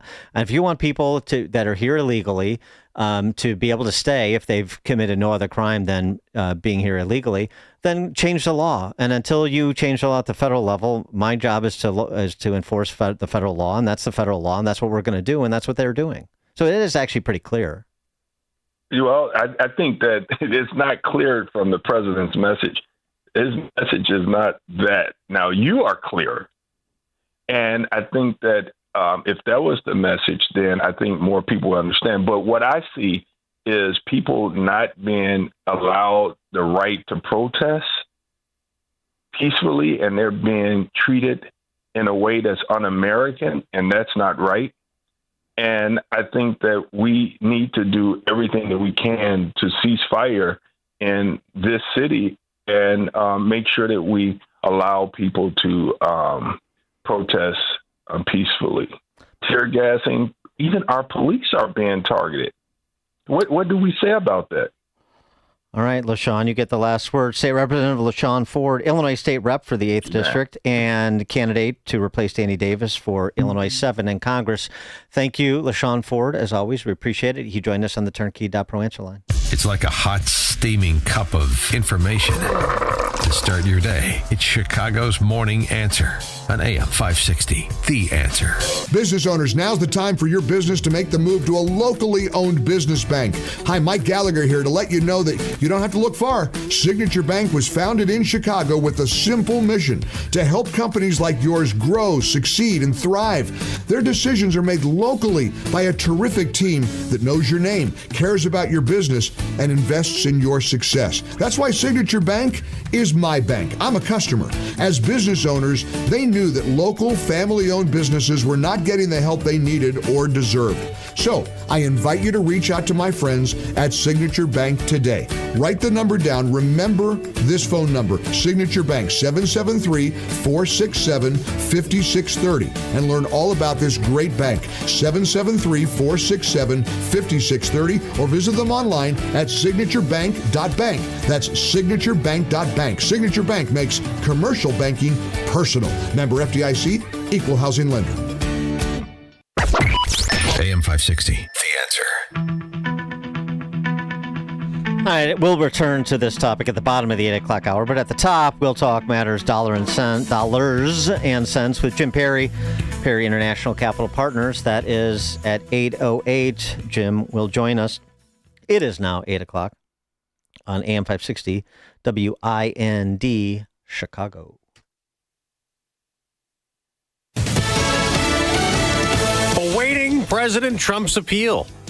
I'm Dave Anthony, Fox News. Portland is burning to the ground. You have agitators, insurrectionists. But a federal judge has blocked his plan to send in National Guard troops from Oregon or California or Texas. We're also hearing from the governors involved in this, including California Democratic Governor Gavin Newsom, who said the court granted our request for a temporary restraining order halting any federalization, relocation, or deployment of any Guard members to Oregon from any state. Trump's abuse of power won't stand. There is one governor who is in favor of this, and that is Governor Greg Abbott of Texas, who said he had authorized the president to call up 400 members of the Texas National Guard to ensure safety for federal officials. That's Fox's Mark Meredith at the White House. He says those troops could go to Chicago, but Illinois Governor J.B. Pritzker, a Democrat, says they're not wanted there. The president's deployed federal agents and troops to Washington and Memphis. Attorney General Pam Bondi says through Sunday they've made more than 3,800 arrests in the D.C. crime crackdown, and in 1 week in Tennessee, 273 arrests. There are talks today in Egypt on President Trump's ceasefire plan for Gaza. Israel and Hamas talking separately to negotiators on a plan to stop the war in exchange for a release of all the hostages. What happens after that? Who's going to run Gaza moving forward? It can't be Hamas. It can't be a terrorist organization. Secretary of State Marco Rubio also tells Fox rebuilding Gaza could take a long time. It's day 6 of the government shutdown. The Senate plans another vote on a funding bill today. Democrats have blocked it so far, demanding better health care coverage for Americans. 2 Americans sharing the Nobel Prize for Medicine handed out this morning. The winners are Mary E. Brunkow with the Institute for Systems Biology in Seattle, Frank Ramsdell with Sonoma Biotherapeutics in San Francisco, and Dr. Shimon Sakaguchi, a professor at Osaka University in Japan. The Nobel Assembly says their research has led to the development of treatments for cancer and autoimmune diseases and could lead to more successful transplantations. That's Fox's Chris Foster. Tomorrow, they'll hand out the Physics Award. Friday, the Nobel Peace Prize. America's listening to Fox News.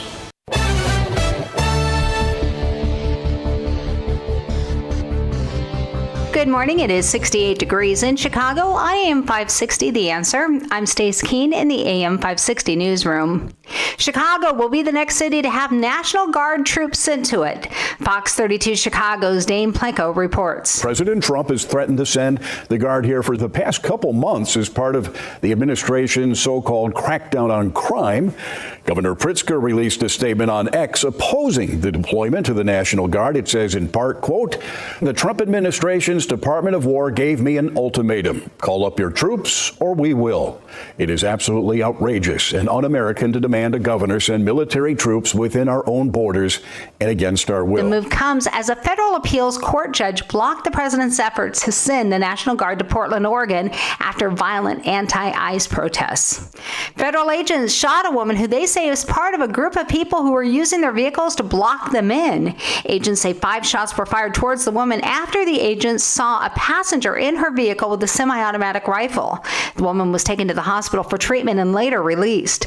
The U.S. Attorney's Office and the FBI announcing yesterday that the woman, who was identified as 40-year-old Miramar Martinez, has been charged with forcibly assaulting, impeding, and interfering with a federal law enforcement officer.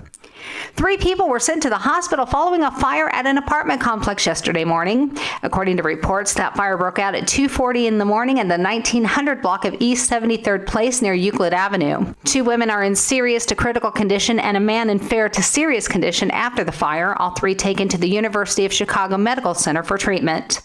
News is a service of AlmostFreeTeeth.com. Have you been getting high quotes for dental implants? With medical PPO insurance, it's possible to save 90% off on average. See if you qualify today at AlmostFreeTeeth.com, making smiles great again. A check of the roads coming up in 2 minutes, but time now for the AM 560 Business Beat. I'm Stuart Varney, and this is the Fox Business Report. Stock futures are higher. Investors are again brushing off the government shutdown and are focusing on merger news and a new artificial intelligence deal. Comerica shares are up more than 10%. Fifth Third Bank of Cincinnati is buying Comerica for $10.9 billion. The combined bank will have a reach from the Midwest to Southeast, Texas, and California. Artificial intelligence giant OpenAI and chipmaker Advanced Micro Devices have announced a 5-year agreement. They'll collaborate on AI data centers that will run on AMD processors, a challenge to industry chipmaker NVIDIA. The 2 companies didn't disclose the plan's expected overall cost. AMD's processors are currently used for traditional data centers, gaming, and PCs.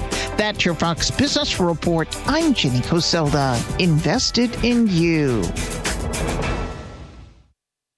Scott Jennings sees a clear message from the president. Here's the quote from the president. If Hamas rejects the deal, then, as you know, BB, you have our full backing to do what you have to do. The ultimate result must be the elimination of any danger posed in the region, and the danger is caused by Hamas. Absolute moral clarity from the president. The Scott Jennings Show.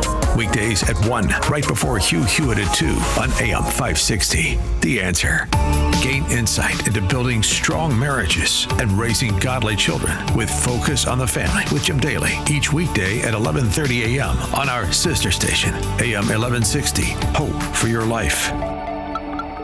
If you or someone you love are getting high quotes for dental implants, visit AlmostFreeTeeth.com today. With a medical PPO insurance plan, it's possible to save 90% off on average to be able to smile again. Check if you qualify now at AlmostFreeTeeth.com. So my mother is thinking of switching from Verizon to Pure Talk, but she's worried the deal sounds too good to be true. Michael, she said, how can those Pure Talk people offer me the same basic service as Verizon for so much less money? I said, Ma, go ask Google how much Verizon spends on advertising and promotions. A few seconds later, my mother said, oh my goodness, $12 billion a year? That must be a typo.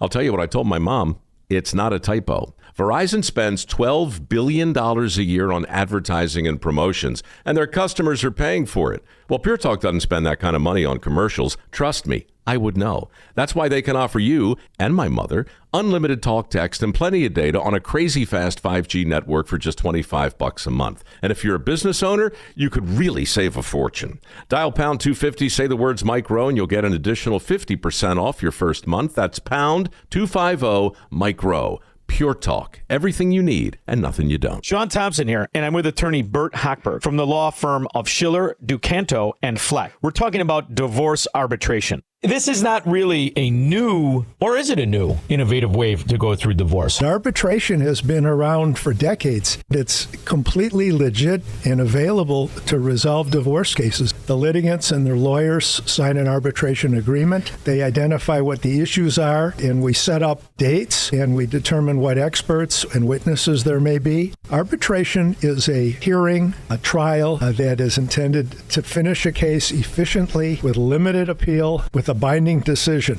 and it's confidential, so it has some great characteristics. I think it's a unique alternative to divorce. For more information, please visit sdflaw.com and type Bert Hochberg into the search box. That's sdflaw.com or call direct 773-255-6150. We all know the importance of good daily habits, whether it's getting your steps in, stretching those limbs, or eating right. Doing it on the regular is key. That's why if you're dealing with everyday aches and pain, it's time to bring Relief Factor into your routine. Relief Factor is a daily supplement that fights pain naturally. Developed by doctors, Relief Factor uses a special formula of 4 natural ingredients. Relief Factor doesn't just mask pain, it helps reduce or even eliminate it. In fact, the longer you take it, the more effective it is. So call 1-800-4-RELIEF and try their 3-week quick start for only $19.95. That's less than $1 a day.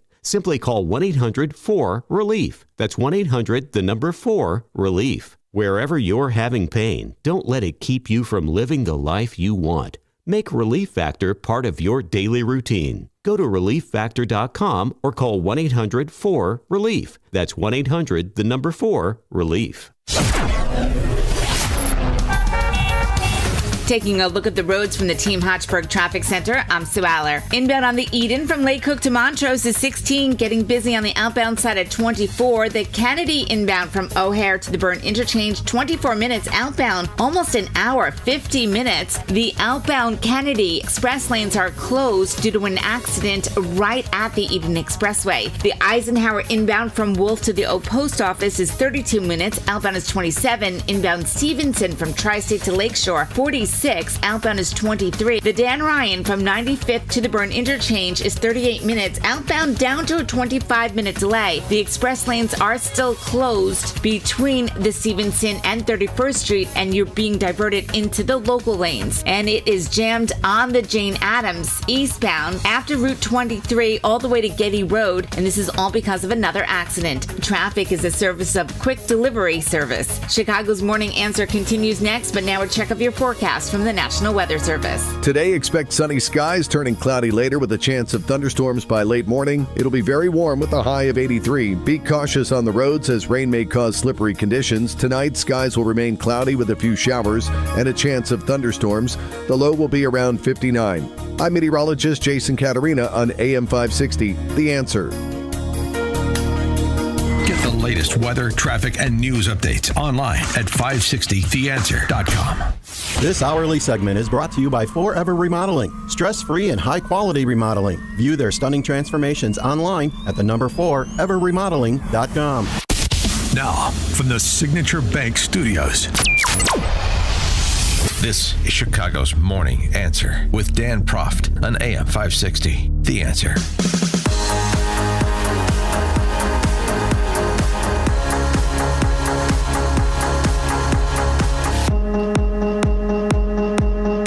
Top of the morning, Dan Proft here. Nothing can stop this bull market, not a quote-unquote government shutdown, not meltdowns in urban centers, nothing. Well, I don't know about nothing. Paul Tudor Jones, who is a billionaire hedge fund manager, believes that conditions are set for a surge in stock prices before the bull market tops out, and there's the painful correction. That's what he thinks. That's what he said on CNBC this morning. My guess is that I think all the ingredients are in place for some kind of blow-off.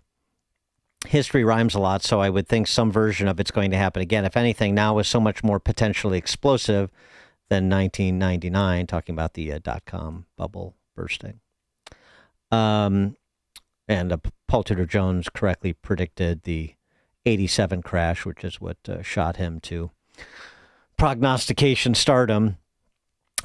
He says you have to get on and off the train pretty quick if you just think about bull markets. The greatest price appreciations always occurs the 12 months preceding the top. It's kind of doubles whatever the annual average is, and before then, if you don't play it, you're missing out on the juice.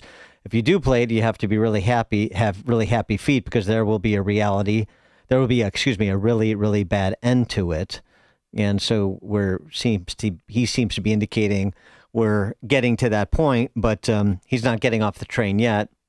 He said he would own a combination of gold, cryptos, and NASDAQ tech stocks between now and the end of the year to take advantage of the rest of the rally before perhaps paring back and rebalancing. For perspective on that and just the market conditions generally, pleased to be joined by Jim Perry, founder, CIO of Perry International Capital Partners. James, thanks for joining us. You're welcome, Dan. Thanks for having me. So are you and Paul Tudor Jones in sync, or do you quibble with what he had to say? We are in sync, which is what scares me. I've been overweight the S&P 500 in the U.S. stock market for a year, right? And it's been a really good run for all of the right reasons. Top line revenues are stronger at the S&P level than they have been for quite some time. Bottom line profits never been better. We're running at sort of 12% profitability. And if you look at the tech sector that's driving everything, revenue growth and profitability in that sector is running at kind of, almost 30%. So if you're in the right stocks and technology focused, you're having a pretty good year. And that kind of gets us back to, what moves markets, right? And I've always talked to you about, I like getting the dollar right first. The FX market gets it first because I'm a global investor. And then you get interest rates, and then you look at corporate profitability and then where the economy is going with respect to employment and housing. But, the dollar has been trading very steadily since April. And there's money coming into this country to the tune of, I think I saw the numbers last week, Dan. The S&P 500, or U.S. stocks generally, are worth about $65 trillion. And 20% of that is owned by foreigners. So you're looking at $12.5 trillion of foreign investment. So money's coming into this country. And interest rates are pretty stable, too. The 10-year Treasury is still at 4.10, 4.11, 4.12. That's been going sideways for 6 months.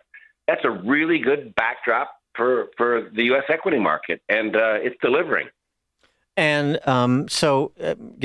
but everything is going up in tandem. Gold is up. Bitcoin just hit a new market cap high, right, as well as equities. So we talked about this before. So what is the hedge on all this? If you believe inflation is still a fundamental problem, the hedge is real assets like real estate. Right. Well, this is where things get a little bit scary and crazy because the big reason we're here is inflation, right? I mean, a year ago I talked about the 5 real pillars of this new administration's domestic policy, which is lower taxes, deregulation, reduced budget deficit, reduced trade deficit, and enhanced national security, which means a more peaceful world. The problem was, and I brought my allocation of stocks down by about an eighth from the highs when the government passed this big, beautiful bill and they didn't cut spending as much as they should have and could have. So I think that they're letting inflation run. I think the Fed, by moving last week, has kind of bowed to the administration a little bit.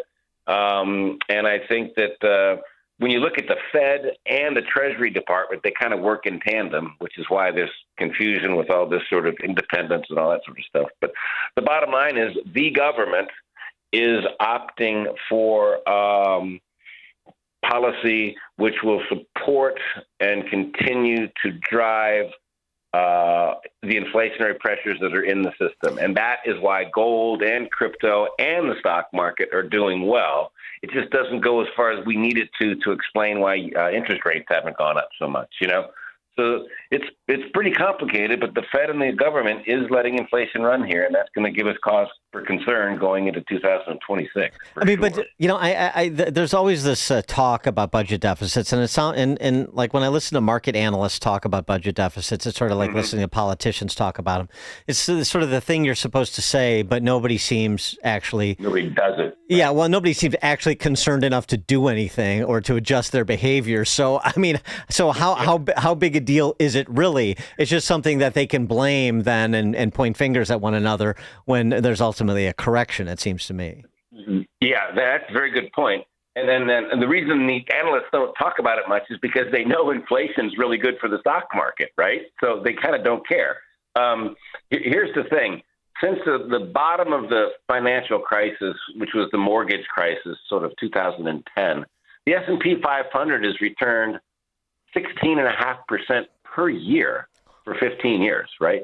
This is an incredible run in the stock market. So everybody that owns the S&P 500 is doing great, right? So inflation has been very good for them, asset owners. If you look after inflation, the S&P is up 10%, right? After inflation. So the best hedge you can possibly have is the stock market, because what happens at the corporate level when everybody gets nervous about tariffs and increasing prices? Well, everybody that's in the S&P raises their prices, whether the tariffs are causing them or not, and says to them, well, we have to be careful about tariffs, and people are afraid about tariffs, so they pay the extra money. This is why profit margins at the S&P are rising really, really more aggressively than they have since the pandemic. So inflation is good for investors. The problem is if you don't own a house and you don't own the stock market, you're falling behind, and your disposable income and your cost of living adjustments can't keep up with things. Well, and the weakening dollar, too, as a result, it reduces your purchasing power. But we had this a bit of a debate last week on the program with John Tammany about this, with him essentially saying that the president sets the value of the dollar at whatever level he wants. He just sort of does so rhetorically, which is a bit of a curious position. But I guess the larger point is the posture that a weak dollar helps American exports, and that is a net benefit to the economy. It's not something I subscribe to, but it's something that's advanced by at least some of those around Trump. And I wanted your perspective on the impact there. He's not incorrect, but when it comes to the FX market, it really is about a lot of different economies doing a lot of different things, right? So what happened this weekend? Well, the yen has gotten hammered since the election of a new prime minister in Japan yesterday, right? First female prime minister in Japan's history, and the fifth prime minister in 5 years. And she is a nationalist, and she is for stronger immigration policies and a stronger border to protect Japan's cultural core, right? At the same time, we've had a resignation in France, right? The prime minister in France resigned. This is like the fifth guy that has had that job in 2 years, right? So you look at the numbers behind the governments in the European Union and Japan, and you will find that their debt to GDP ratios are 2 and 3 times worse than the United States, that their government spending numbers are 50% or 100% higher than the United States. And you kind of wonder, how could the dollar possibly go down against the two major currencies that it's traded against in the world, right? This is the yen and the euro. So the dollar is going up by default because the two major trading partners of this country have worse financial conditions than we do. And in fact, their policies and their political situation are much more precarious as well. So again, trade is one thing, and a cheaper dollar does help Boeing and Caterpillar Tractor and stuff like that. But, the dollar, if it's going up, it's because the yen and the euro are going down.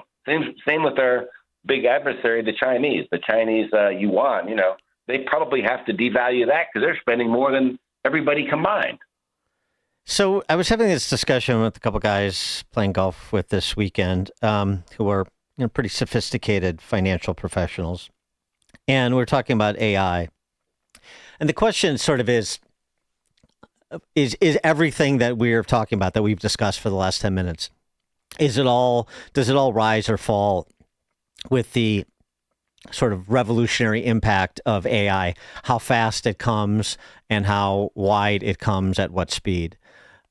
Number one. And number two, a sort of a secondary question. If it's going to come fast, and thus it's going to continue to carry the preponderance of the weight in the market, then it's going to have perhaps much more wide impact in terms of jobs disappearing too. And so does that put us on a path where it's going to require even more government spend? Because look, to stave off social unrest, if you have a lot of people displaced from their jobs across a lot of different sectors, you're going to have to move to something more, sort of have it informally now, but something more formal in the area or in the direction of universal basic income. Right. There's a lot to chew on there. Yeah. Try to break it down a little bit here first. To your first point, the AI revolution is for real. The spending that is happening in the data center build out so that you can have more sophisticated information models is running at about 5% or 6% of GDP right now. Okay. So, and GDP is about $30 trillion. So, do the math. You're looking at about $1.5, $2 trillion worth of spending toward GDP, toward AI now, right? And if you go out sort of 5 years from now, that spending is projected by one of the major megascalers. I've gotten an internal document from them, and it's a good one, and it's a household name. Everybody knows it. But they're projecting that the spending on AI by 2029 is going to be on the order of 25% of GDP, right? So you're talking about a technology sector that is, in fact, driving everything, right? The profit margins in the tech sector are running at about 30%, and the S&P in total is running about 12, right? So the point is that if you don't have the tech sector, your GDP numbers all of a sudden become rather mundane, right? So the AI spending and build out is huge, and I think the numbers involved are huge. They're going to keep getting bigger, and it is driving the economy. Now, what does that mean? Last week I wrote a weekly report saying the biggest question that I got is, when are the revenues coming from this great AI dream that we keep hearing about, right?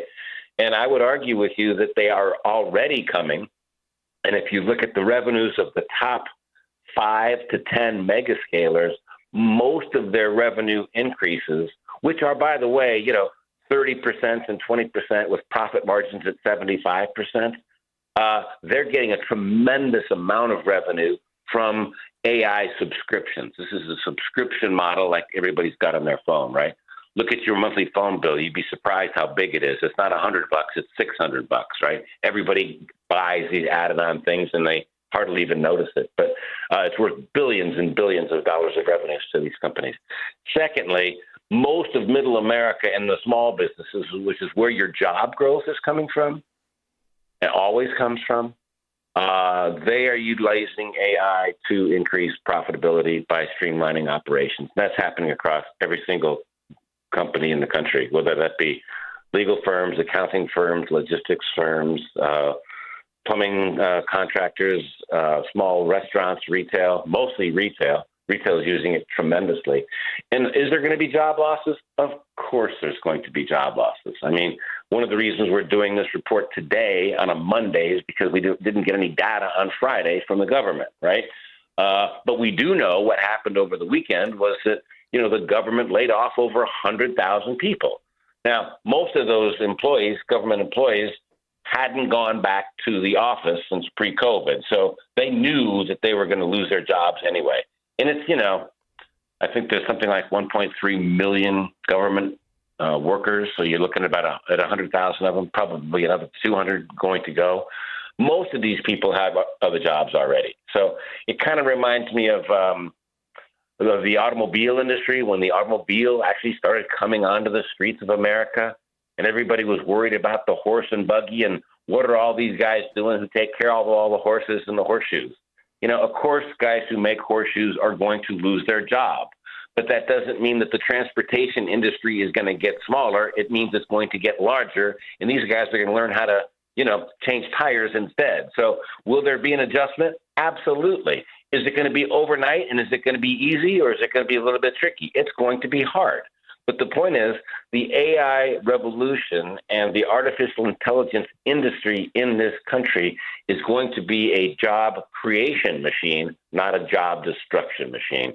It's just a matter of getting the right people in the right jobs at the right times for the right tasks are required to transition to an AI-driven economy. James Perry is the founder and CIO of Perry International Capital Partners. Jim, thanks as always. Appreciate it. Dan, thanks a lot. Have a good week. You too. And Jim Perry joined us on the Turnkey.Pro answer line. There's only one radio show in Chicago talking about today's biggest stories and telling you what they really mean. That show is this one, Chicago's Morning Answer on AM 560, The Answer. The following advertisement includes a celebrity impersonation. Nothing beats the comfort of a perfectly heated home. And when it comes to heating your home, Air Right Heating and Cooling does it the best. And they love our country. Beautiful people. Air Right Heating and Cooling is fast. When your furnace breaks down, they'll fix it right away. Just like that. Big time results. No waiting around. You get the job done right. And let's face it, who doesn't love being warm, right? It's beautiful. When it's freezing, I crank up that amazing furnace. Burn, baby, burn. Trust me, you'll say, wow, I've never felt this warm in my life. If you like keeping your hard-earned money, then contact Air Right Heating and Cooling. Tell them AM 560 sent you, and right now you'll receive $56 off any service. Unbelievable. Visit Air Right Heating and Cooling today at AIR-RITE.com. Again, that's AIR-RITE.com. Air Right Heating and Cooling. Doing it right since 1959. You've heard me talk about Northridge for years, but now I want you to hear from one of their recent graduates. TJ Gorman is his name. He just graduated second in his class in Marine Corps basic training. This is what TJ Gorman had to say about Northridge. I was blessed to attend Northridge not only for the education, but for the values and principles my mentors instilled within me. The school taught us what it meant to be a leader and lead through example, hard work, humility, and empathy. I thank God for Northridge. That's what makes Northridge Prep great for young men. The students are called to excellence to become true leaders, and these boys want to go to school each day. They love Northridge because they can be free to learn, to grow, and to be challenged. There's a real spirit of adventure on campus that you just got to experience for yourself to appreciate. For nearly 50 years, Northridge has partnered with parents like no other school in the Chicagoland area. Today in our nation, we need more Northridge graduates to lead the way as men of intellect and character who love God. Guys like TJ Gorman, men who put their values first. Northridge Prep is having an open house. That's Sunday, October 19th, a couple weeks. Sunday, October 19th, 1 p.m. for boys grades 6 through 12. You can register at northridgeprep.org. Again, the open house is Sunday, October 19th at 1 p.m., and you can register at northridgeprep.org. Welcome back to Ask Hassleus. I'm Weston. What's your question? You know when that big online store has special days with ridiculously low prices? Yeah. Why doesn't Hassleus Mattress do that? We do. You do? When? Every day. Okay, good one. But really, when are the big discounts? Like I said, every day. You know our showrooms are employee-free. So I can give your mattresses a try. With no pushy sales guy. Yeah, I know. Well, that allows us to sell Sealy Posturepedic, Beauty Rest, and more for way less. Give me numbers. Our 35 beds from the top 5 brands start at $393. Free next day delivery, too. And you do this every day? Yeah. Plus, through Monday, get a free box spring with every Sealy Posturepedic, Beauty Rest, and more, or take an equal amount off an adjustable base. Wow. So I guess you could say now is a prime time to buy. I see what you did there. Open 9 to 9. Find an employee-free showroom near you or shop online at hassleus.com. You ever wonder why Verizon charges twice as much as Pure Talk for the same basic service? Think it might have something to do with the fact that Verizon spends $12 billion a year on advertising and promotion. That's billion with a B. Yeah, Pure Talk doesn't spend that kind of money on commercials. That's why they can offer unlimited talk, text, and plenty of data on a blazing fast 5G network for just $25 a month. Save an additional 50% off your first month when you dial pound 250 and say the words Mike Rowe. That's pound 250, Mike Rowe. It's Cybersecurity Awareness Month, and LifeLock is here with tips to help protect your identity. Use strong passwords, set up multi-factor authentication on your accounts, report phishing, and update your software on all your devices. And for comprehensive identity protection, LifeLock is your best choice. LifeLock not only alerts you to suspicious uses of your personal information, but also fixes identity theft, guaranteed or your money back. So stay smart, stay safe, and stay protected with a 30-day free trial at LifeLock.com. Use the promo code BECK. Terms do apply. AM 560, The Answer. All right, coming up at 8:38, for those who weren't with us at the beginning of the show, we'll give you an opportunity to respond to this unprecedented dispatch with Chicago police giving the order for patrol cars to stand down and not aid federal law enforcement officers who are under siege by not-so-peaceful protesters over the weekend. And build that out into a larger discussion about the left's perspective on public safety generally in these urban centers like Chicago. That's at 8:38. Now we check the headlines. Good morning. It is 69 degrees in Chicago on AM 560, The Answer. I'm Stace Keene in the AM 560 newsroom. Anti-ICE protests blocked ICE officials and lawmakers from completing federal operations here in Illinois. Fox's Christina Coleman has the details. DHS Assistant Secretary Tricia McLaughlin says law enforcement officers were boxed in by 10 cars in Broadview, Illinois. The quote, one of the drivers who rammed the law enforcement vehicle was armed with a semi-automatic weapon. She says law enforcement fired defensive shots at an armed U.S. citizen who drove herself to the hospital to get care for wounds. The U.S. Attorney's Office in Chicago says in a statement that it will prosecute the protesters to, quote, the fullest extent of the law. And comedy legend and Southside native George Wendt is set to be honored by the city. The lovable actor, who's best known for his role as Norm in the 1980s hit TV show Cheers, will be honored with a street named after him. Wendt passed away in May of this year. He was 78 years old. News is a service of AlmostFreeTeeth.com. Overpaying for dental implants is over. If you have a Blue Cross, Blue Shield, PPO, or FEP, you could save 90% off on average to get your smile back. Learn more and check if you qualify at AlmostFreeTeeth.com. A check of the roads coming up in 2 minutes on AM 560, The Answer. Mike Gallagher reflects on laying Charlie Kirk to rest. I can honestly tell you that in my 65 years on this planet, I have never experienced anything like this in my life. For Turning Point USA and the U.S. Secret Service to put this together in 7 days was nothing short of miraculous. It's typical vintage Charlie Kirk. The Mike Gallagher Show, weekdays at 9 on AM 560, The Answer. Signature Bank is Chicago's fastest growing independently owned business bank, a bank where relationships still matter. Signature Bank knows your name and your story. I'm Dan Proft, and I know this because Signature Bank is my business bank. Anthony and John here from Bionic Auto Parts, proud clients of Signature Bank. We deliver high-quality, recycled and remanufactured auto parts to Chicago and Milwaukee. Our mission is simple: provide parts safely, reliably, with great customer satisfaction. We process over 350 vehicles a month. With big banks, everything took forever. Layers of approvals and endless delays. At Signature Bank, one call got it done.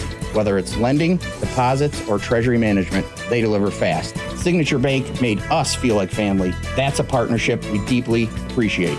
Signature Bank helps local businesses succeed. Want to learn how Signature Bank can help turn your business vision into reality? Call Signature Bank at 773-467-5600 or visit signaturebank.bank. Member FDIC, Equal Housing Lender.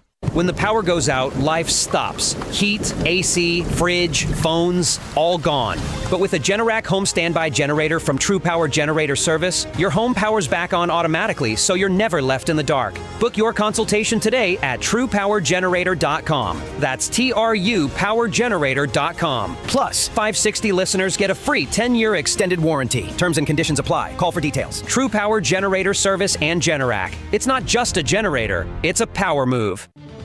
Rick Borick talks about the emotions of stock market investing. At what point would you rethink your decision that you're invested in the stock market? And you'll notice that someone who answered that question 6 months ago saying, I'm not going to panic until it's down 30%, calls you up on the phone and says, it's down 8, what's going on? And I says, what happened to the 30% guy, right? Unleash Your Wealth, Saturday at 7 a.m. and 2 p.m. on AM 560, The Answer.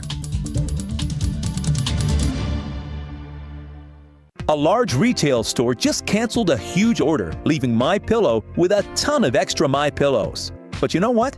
That's their loss and your gain. MyPillow is offering the Classic Collection for wholesale prices. Only $19.98 for a standard MyPillow. But it gets even better. For a limited time, they're going to offer the entire Classic Collection at wholesale prices. Get queen-size MyPillows for just $24.98. Upgrade to king size for only $29.98. Get the body pillows for $39.98. And the multi-use MyPillows for only $12.98. So go to MyPillow.com and use promo code LIBERTY or call 800-489-0201 to take advantage of wholesale pricing and receive $100 in free digital gifts when your order is $75 or more. That's right. Get the standard MyPillow for only $19.98. So go to MyPillow.com or call 800-489-0201 and use promo code LIBERTY. That number again is 800-489-0201. Promo code LIBERTY.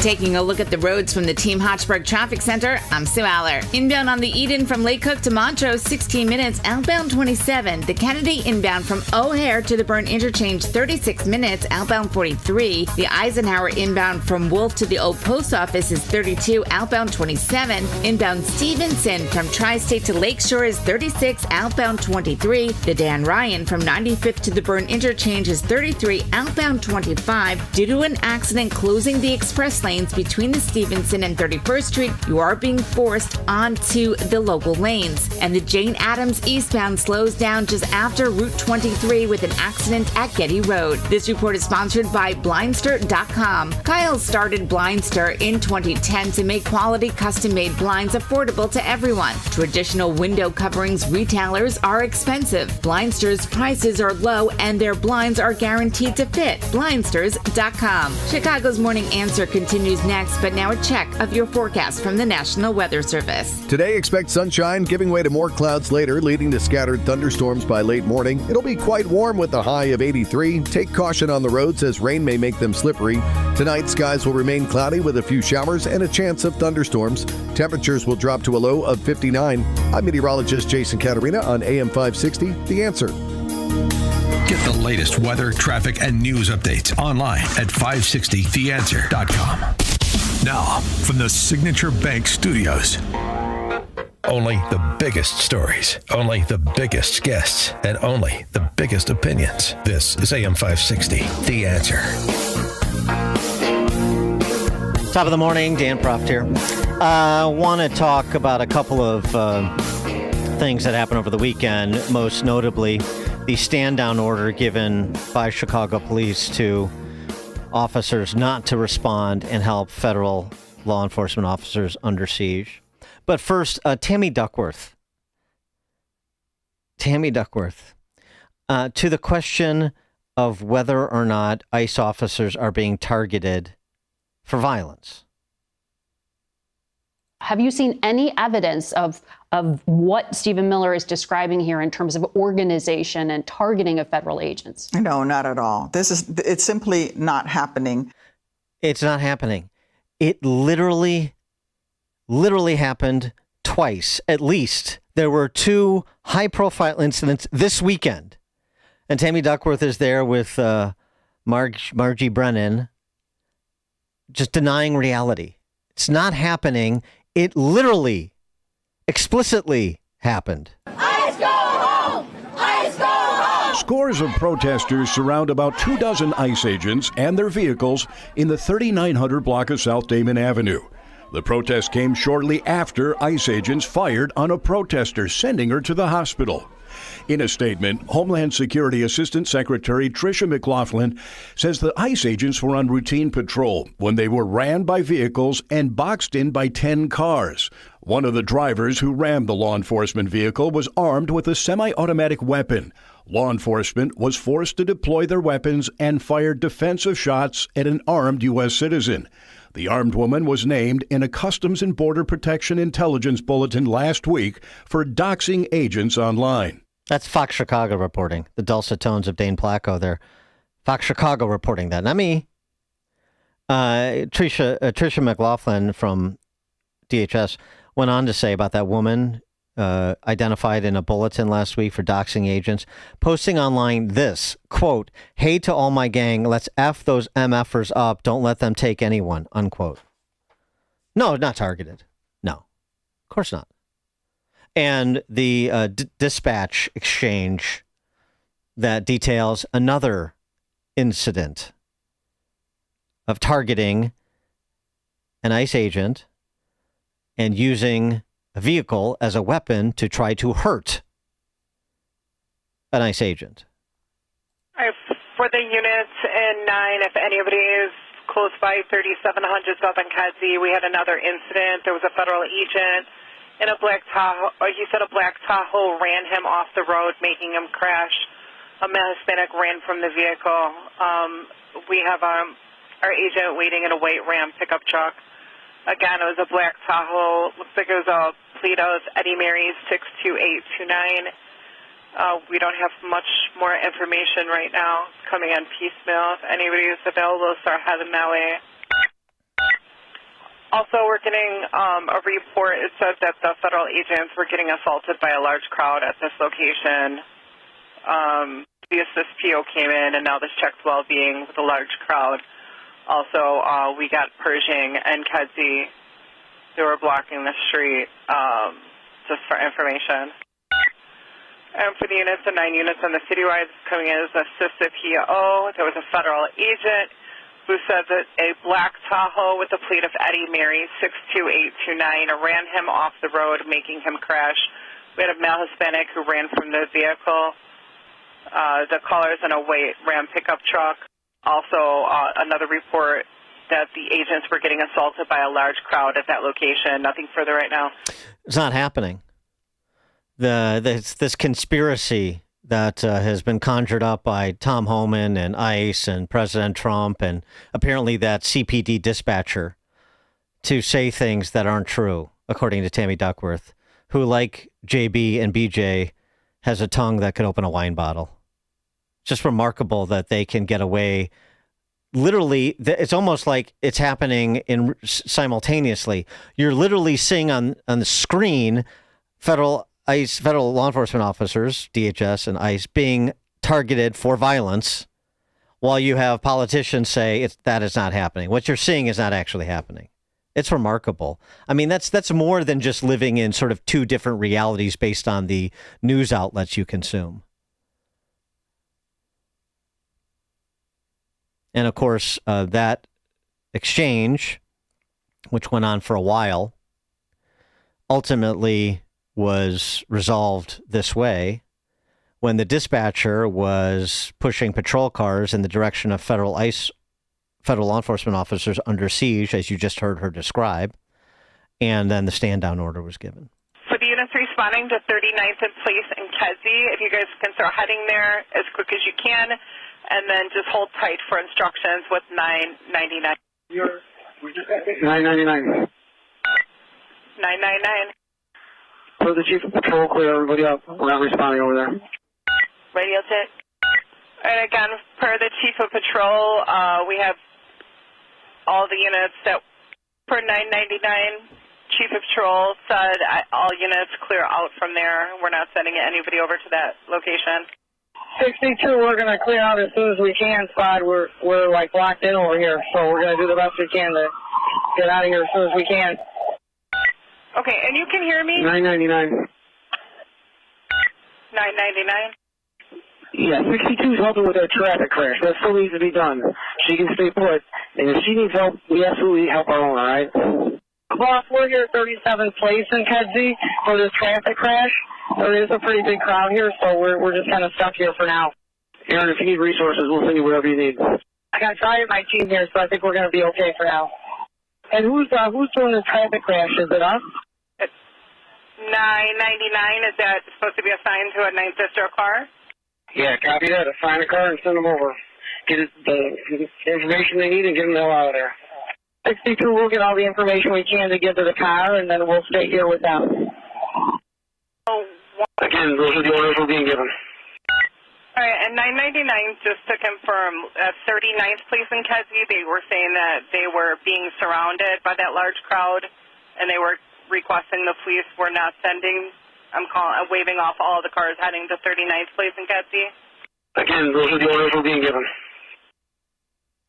So the stand-down order was given no fewer than 3 times by the watch commander, and ostensibly the orders coming from on high, the 5th floor, to the police superintendent, and on down the chain of command to the chief of patrol. So there's a question of whether or not that order should be followed. How much coverage does the Nuremberg defense give Chicago police in this instance? But also, again, whether this even happened. In response to a question about the stand-down order that was given by Jake Tapper, this is what Jelly Belly said. What happens in these sorts of incidents is typically ICE puts out a press release before anybody else can speak with the press, and then it gets reported on social media and elsewhere. Remember, these are the same folks who killed a person, unarmed person, just a couple of weeks ago in Franklin Park. At first, they said that the officer had been threatened with his life. The reality of it and the truth of it has now come out, and that wasn't the case. They killed somebody. So here, it's really hard to know exactly what the facts are, and they won't let us access the facts. They are just putting out their propaganda, and then we've got to later determine what actually happened. That was propaganda? So the dispatcher and the Chicago police that were communicating on that exchange over the dispatching system, that's propaganda? That didn't happen either? Just like ICE agents weren't targeted for violence? Did the shooting in Dallas at the ICE facility, did that happen, or did that not happen either? By the way, J.B. Pritzker has now called ICE agents terrorists. He's called them racists. And now he's accusing them of being murderers. The Franklin Park incident. Yet the death is under investigation, but his conclusion is not supported by any facts that we have in our possession at this point in terms of the ICE officer who fired on the individual, fleeing ICE apprehension in his car and potentially, ostensibly, putting ICE agents in harm's way, risk of serious bodily injury or death, which is the predicate for a legitimate defensive shoot.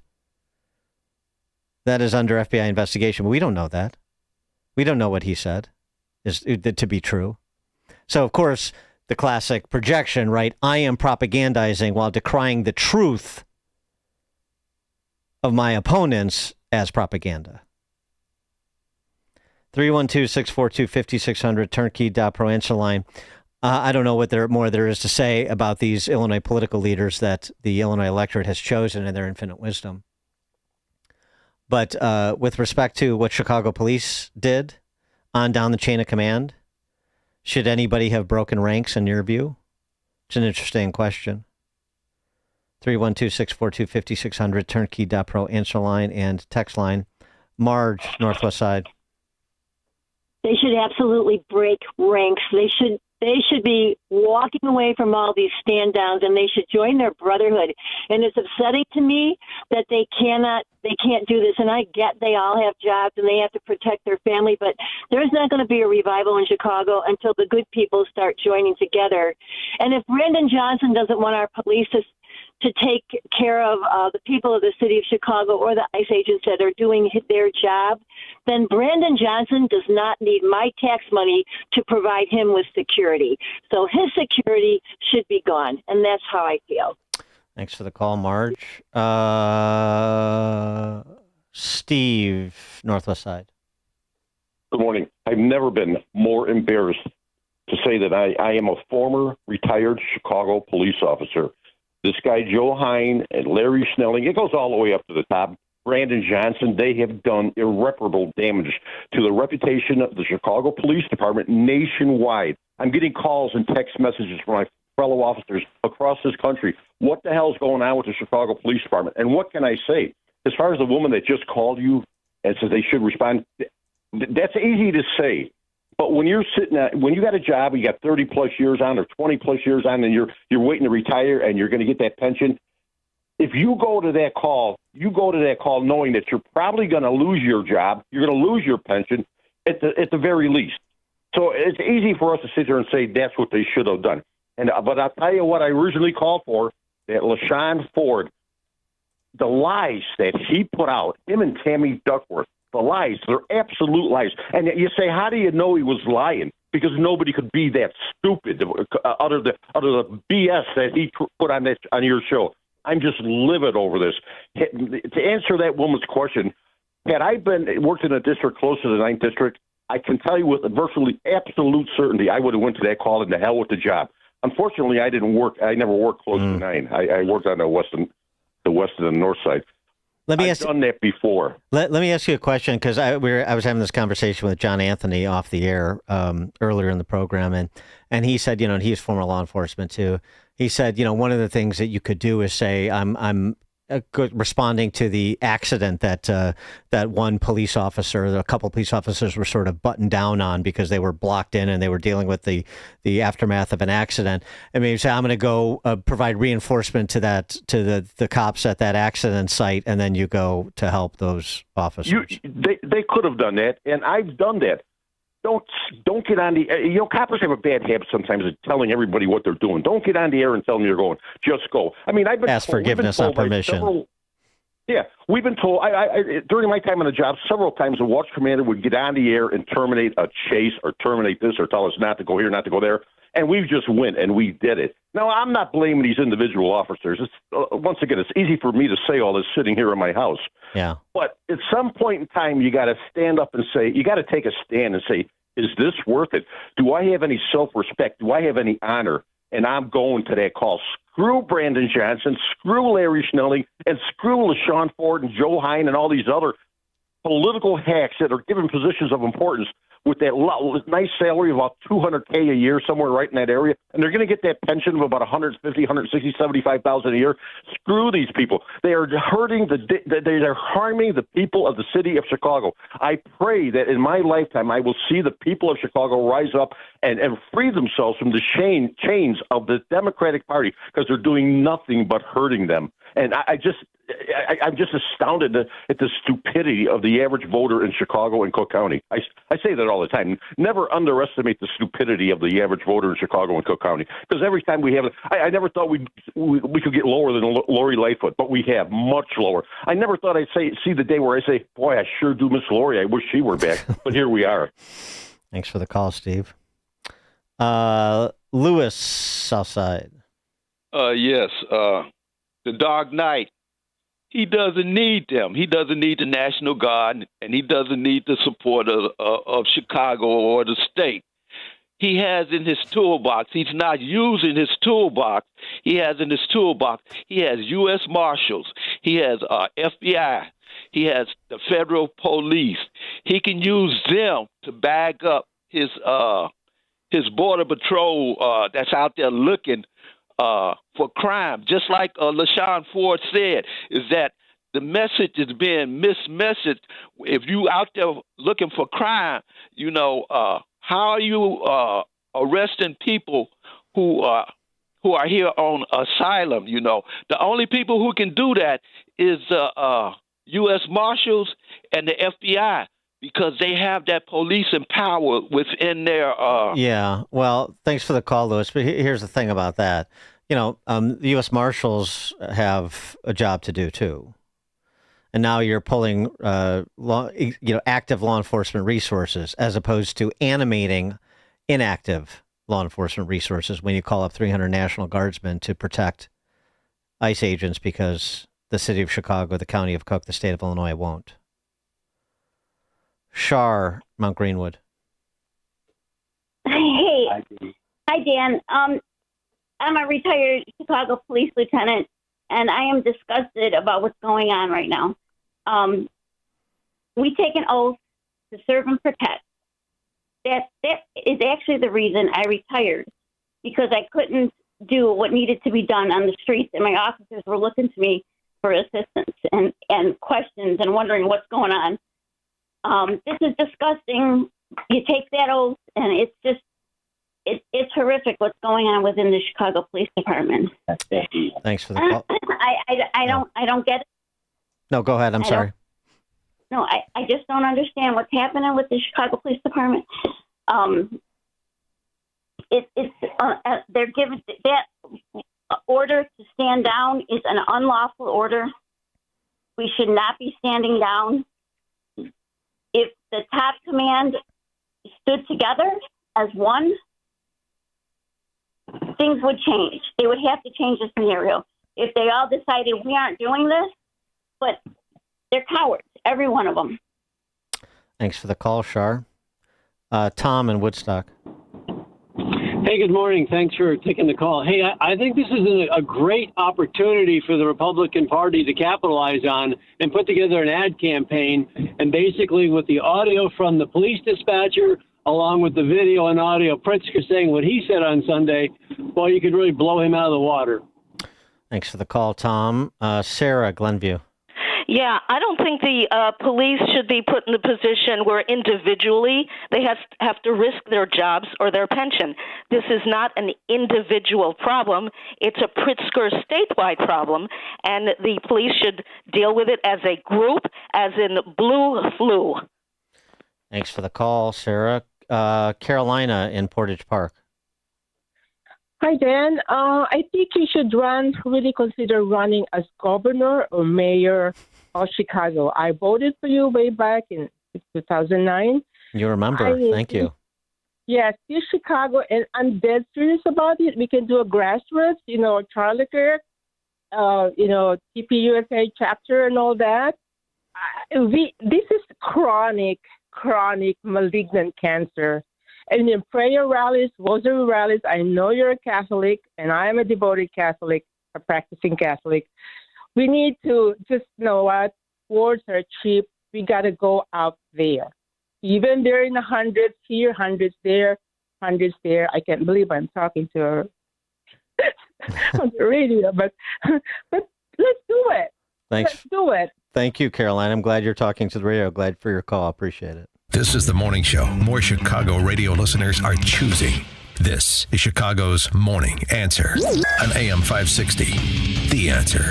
If your cash is sitting in a savings account, it's at risk. Old school advice says save more, but today the strategy is broken. When inflation spikes, they print money or cut rates, your dollar shrinks. So do your savings. The solution? Own something real. Physical gold and silver. When the dollar drops, gold and silver prices rise. And with Noble Gold, owning gold is simple. Just visit noblegoldinvestments.com and chat with a specialist. The knowledge is free. The protection is priceless. Visit noblegoldinvestments.com. Past performance may not be indicative of future results. Investing in precious metals involves risk. Consult your financial advisor before making investment decisions.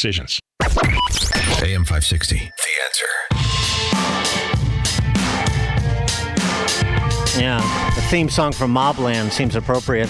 I'm sure we'll have more on the fallout from this weekend tomorrow, so join us tomorrow starting at 5 a.m. for review and commentary, opinion on that fallout. It is, thanks for joining us today. Appreciate all the calls and input. It is now 9 o'clock, AM 560 WIND. All rise in Washington. I'm Dave Anthony, Fox News. The Supreme Court is getting back into session, starting a new term today, and Fox's Doug Luzader reports. Much of the president's agenda is on the line here, and let's start with tariffs. This is a huge one as the Supreme